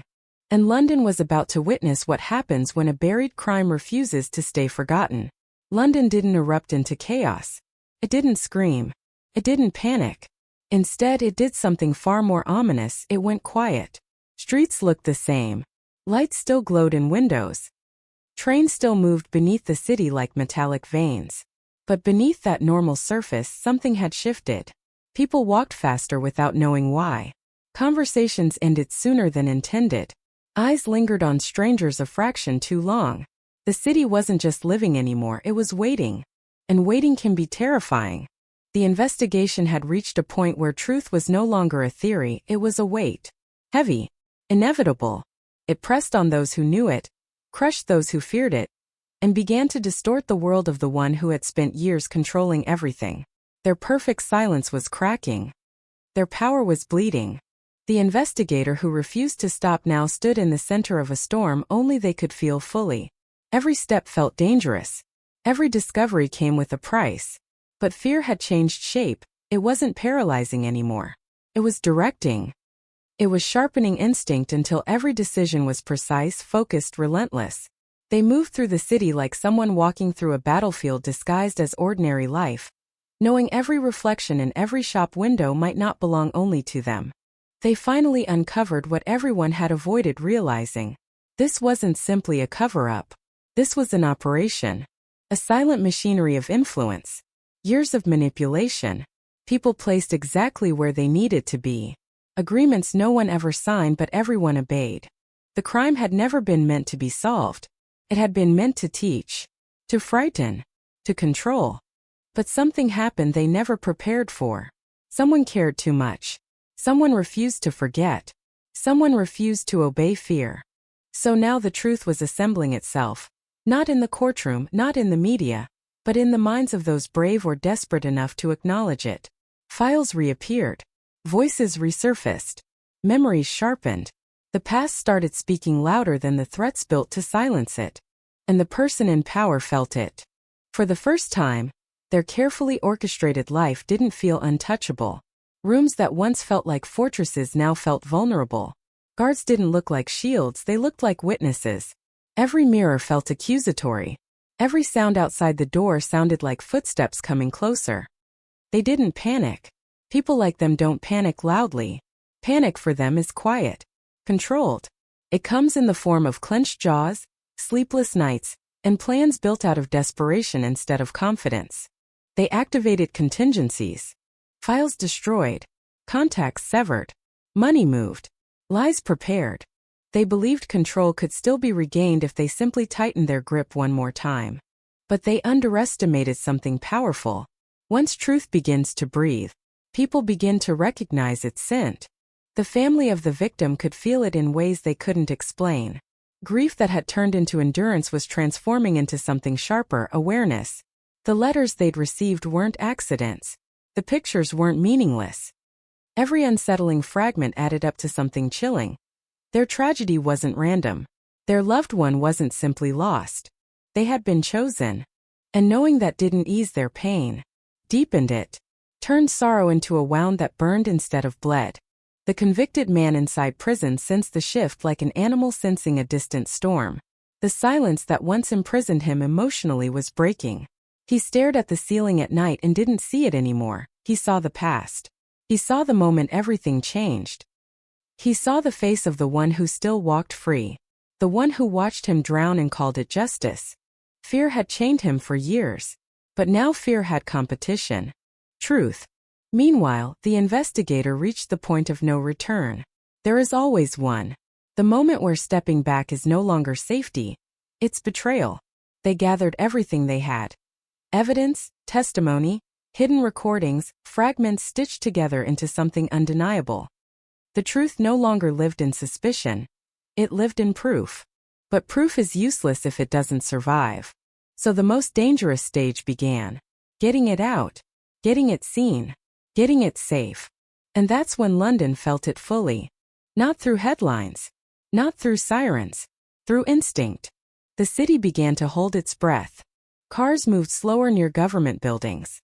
Security intensified in places most people never notice. Eyes watched the investigator wherever they went, and some of those eyes didn't blink with fear. They blinked with orders. A line had been crossed. A game had escalated. This was no longer about one case. This was about power facing consequence. And power never accepts that willingly. The investigator felt it in every heartbeat. Each step down the street sounded louder. Every person passing by felt potentially dangerous. Every shadow felt inhabited. The city wasn't just alive, it was aware. They didn't run. They didn't hide. They didn't surrender. They prepared. Because whatever was coming would not be quiet, would not be gentle, would not be simple. In a silent prison cell, a man once used as a shield closed his eyes for a moment and whispered something no one heard. It's starting. In a wealthy room overlooking the city, a powerful figure finally let their composure fracture for just a second, just long enough to reveal absolute, primal fear. And in London's unseen corners, in offices, alleyways, late-night apartments, guarded corridors, people who once believed they were safe realized something chilling. The past was awake. The lie was dying. And the truth was no longer knocking politely. It was breaking the door. The city didn't scream. It inhaled. Deep. Unsteady. Bracing. Because the storm wasn't coming. It was here. The city holds its breath again as if London itself remembers and refuses to let the wound close. And the voice of this unsolved horror keeps echoing through alleyways, in late-night pubs, in police corridors where tired lights flicker and officers avoid eye contact with the case file that never lets them sleep, because every streetlight becomes an interrogation lamp, every stranger's silhouette becomes a suspect's shadow, and every year that passes turns doubt into obsession, fear into folklore, until the murder no one could solve becomes the story everyone fears to finish. And now, as the narrative tightens like a noose around the truth, we return to the one thing that has never changed. Someone out there knows, someone out there still walks free. And someone has learned how to live comfortably with a secret that should have broken them long ago, yet hasn't, and that's what chills the city most. The idea that the killer might not be hiding in darkness anymore, but standing calmly in daylight, living an ordinary London life while the victim remains frozen in that final night of terror, unable to move, unable to speak, unable to demand justice except through the relentless echo of this case. The investigation circles back like a predator that refuses to release its prey, reviewing footage so old the pixels crumble, testimony so worn the truth and lies blur together, and names that once meant nothing now feel heavy with implications, because every forgotten acquaintance, every quiet coworker, every friendly neighbor now returns as a possible threat, and detectives begin asking harder questions, uglier questions, questions about loyalty, betrayal, and who benefited most from the silence, because this was never just a killing, it was a controlled erasure. A carefully designed disappearance of truth, and whoever orchestrated it understood the system, understood fear, understood how memory fades and evidence decays, how witnesses grow older, how courage becomes fatigue, and how a society eventually decides to move on. But the case refuses to move with it, clinging like a ghost no one can push away. Night after night, the cold case team sits in a room that feels like a time capsule, walls still pinned with photographs, maps threaded with red lines stretching across London like veins of tension, and on the board the victim's face remains unaging, unchanging, haunting. And even new officers, those who weren't even on the force when the murder happened, feel the weight when they walk in, that sudden drop in the room's temperature, that silent understanding that this isn't just another file, this is the one that humiliates the system, exposes the gaps, and reminds everyone how darkness sometimes wins. But still they refused to surrender it to the shadows, not when so many lives were shaken, not when the city never truly healed, and not when new whispers have begun drifting through the streets again. Strange murmurs of someone talking after years of silence, someone whose voice trembles when the case is mentioned, someone who might finally crack under the pressure of time. Because time is relentless and guilt ages badly, it corrodes the inside of whoever carries it, and rumors begin to leak through communities once believed to be uninvolved. Quiet neighborhoods suddenly stirred by police presence, old friendships strained by questions revisited after a decade, and families haunted by the realization that someone they trusted might have been involved in something unspeakable. And as tension rises, London once again feels like a city under siege. Not from violence but from truth trying to break through the surface. Truth pushing like a storm behind locked doors. Investigators reanalyze overlooked details. A phone call placed minutes before the murder that no one could fully explain. A suspicious alibi that seemed strong back then but now dissolves under renewed scrutiny. Strange financial movements, sudden life changes, people who left the city too quickly, people who stayed too quietly, and the unsettling discovery that some evidence didn't disappear by accident. Someone intervened, someone with access, someone who believed they were untouchable. Journalists revive the story, headlines explode again like thunder in the media sky. Cold case reawakens, London murder mystery back under spotlight, and the public is dragged back into that storm of speculation and dread, remembering where they were when the news first broke, remembering the fear in their living rooms, the long conversations at dinner tables about safety, about danger, about how fragile normal life actually is, and suddenly 10 years feels like yesterday and the city trembles again. The victim's family returns to the forefront, faces older, eyes heavier, hope mixed with exhaustion, because hope hurts too.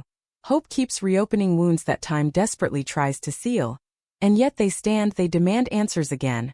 They refuse to let the case fade into comfortable silence.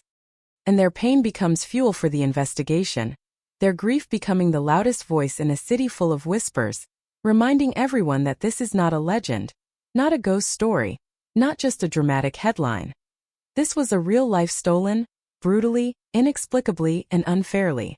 Meanwhile, someone, somewhere in London or far beyond it, feels the net tightening, the invisible pressure pressing against their chest. Every mention of the case like a distant siren approaching closer and closer, every renewed investigation like footsteps outside their door. And they begin to realize time is no longer their shield, it's now their enemy. Because the world has changed, technology has evolved, and what once could be hidden may no longer be safe in the shadows, and fear returns to them like an old, unwelcome companion. There are whispers of a name, never spoken publicly yet, guarded inside confidential reports, tested quietly against evidence, weighed against logic and intuition, and though nothing is confirmed, tension rises to a point where even silence feels loud. Where every creak of the night sounds like truth trying to break open, and London senses something shifting, something dangerous, something close. And so the story surges forward again, heartbeat racing, breath tightening. The case no longer a quiet file collecting dust but a living, burning storm tearing back into the city's consciousness, promising revelation or devastation, breakthrough or collapse. And as the investigation stands on the edge of something monumental, one terrifying question hangs over London like a dark cloud refusing to pass. When the truth finally comes out, if it comes out, will it bring justice, or will it unleash something far darker than anyone was prepared to face? London feels like it is standing on the edge of a revelation it both craves and fears, the air heavy with anticipation, the streets strangely quieter at night as if the city itself is listening, waiting, bracing for the sound of truth breaking through like shattered glass. And deep inside the investigation room, officers move with a tense urgency, not rushed, not chaotic, but controlled and razor-focused, because after years of darkness, they finally sense movement, a tremor beneath the silence, something subtle yet undeniable. Like the faint vibration before an earthquake that threatens to rearrange everything they thought they understood about this case, this killer, this city. The suspect who has lived unnamed in shadow for so long is no longer a ghost, no longer just a rumor. Now he exists in quiet conversation, in cautious glances across desks, in sealed folders passed from one trembling hand to another, and even though no one dares speak the name outside those walls, its presence feels radioactive, dangerous, capable of detonating lives the moment it escapes into the open, and that is what makes the room feel colder, the air tighter, because this isn't just about evidence anymore, it's about consequences, fallout. the inevitable storm that will erupt when the truth finally finds its voice. Investigators follow a new line of inquiry buried in years of forgotten data, old digital archives recovered with modern technology, devices once considered useless now giving up their secrets, and hidden between random messages, work emails, and personal chatter, something disturbing emerges. Patterns of communication around the time of the murder that never should have existed, late-night calls to unexpected people, private meetings masked as coincidences, and financial transactions that whisper of bribery, manipulation, something orchestrated beyond a spontaneous act of violence. This wasn't chaos. It was coordinated. Someone didn't just commit murder. Someone ensured it would remain unsolved. Someone invested in silence and confidence. And as that realization spreads across the investigation team, the room fills with a deeper dread, because they aren't dealing with a single criminal act. They're dealing with a carefully engineered deception layered across years, woven into lives, protected by relationships, fear, and power.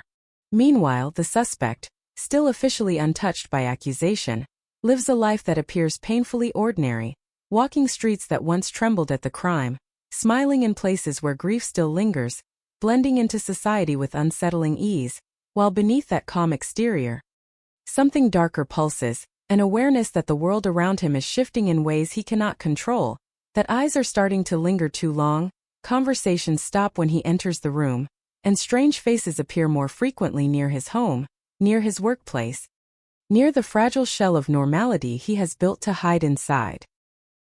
He pretends not to notice, but fear has a way of whispering relentlessly in the back of the mind, and at night, when the world quiets and the city hum fades, he lies awake listening to the ghosts he created, unable to silence the night anymore. Feeling that cold pressure of inevitability pressing into his chest, the victim's family senses something is changing, even before they're told anything officially. They see it in the way officers speak more carefully, in the way media interest sharpens again, in the way strangers recognize them with a look that isn't sympathy anymore but expectation. As if everyone knows the story is building toward something explosive, something final, something that will either bring peace or destroy illusions forever. And the family, worn and scarred by years of waiting, dares to hope again, but that hope tastes different now, not bright and fragile like before, but heavy and dangerous, because hope this late in the story carries risk.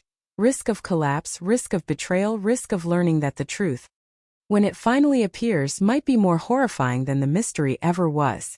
Outside, media pressure surges like a tidal wave preparing to break, journalists circling the case with renewed hunger, chasing whispers, buying information, stalking the edges of legality in pursuit of the headline that will shock the nation. Decade-old London murder, suspect identified. Every newsroom smells blood. Every rival network feels the tension of competition. And in houses across the city, people start talking again, revisiting conspiracy theories, resurrecting accusations, and turning casual conversation into speculation that spreads like wildfire, because nothing fuels a city like a mystery that refuses to stay buried. London becomes a breathing rumor, alive with anxiety and fascination, haunted and captivated all at once.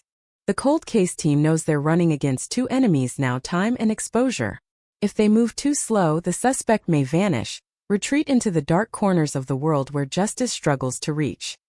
If they move too fast, they risk breaking the fragile structure of proof they are desperately building, and one mistake could destroy everything, could let the killer walk free forever, protected not by cunning this time but by legal collapse.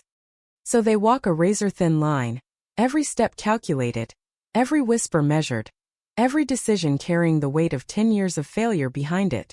And just as the investigation appears to stabilize, a new shock emerges from nowhere, a witness they never expected. A voice believed lost to fear or silence or death suddenly surfaces, trembling, hesitant, terrified by the idea of speaking after so long, yet unable to remain quiet any longer as the weight of truth crushes their conscience. Their testimony isn't a neat confession.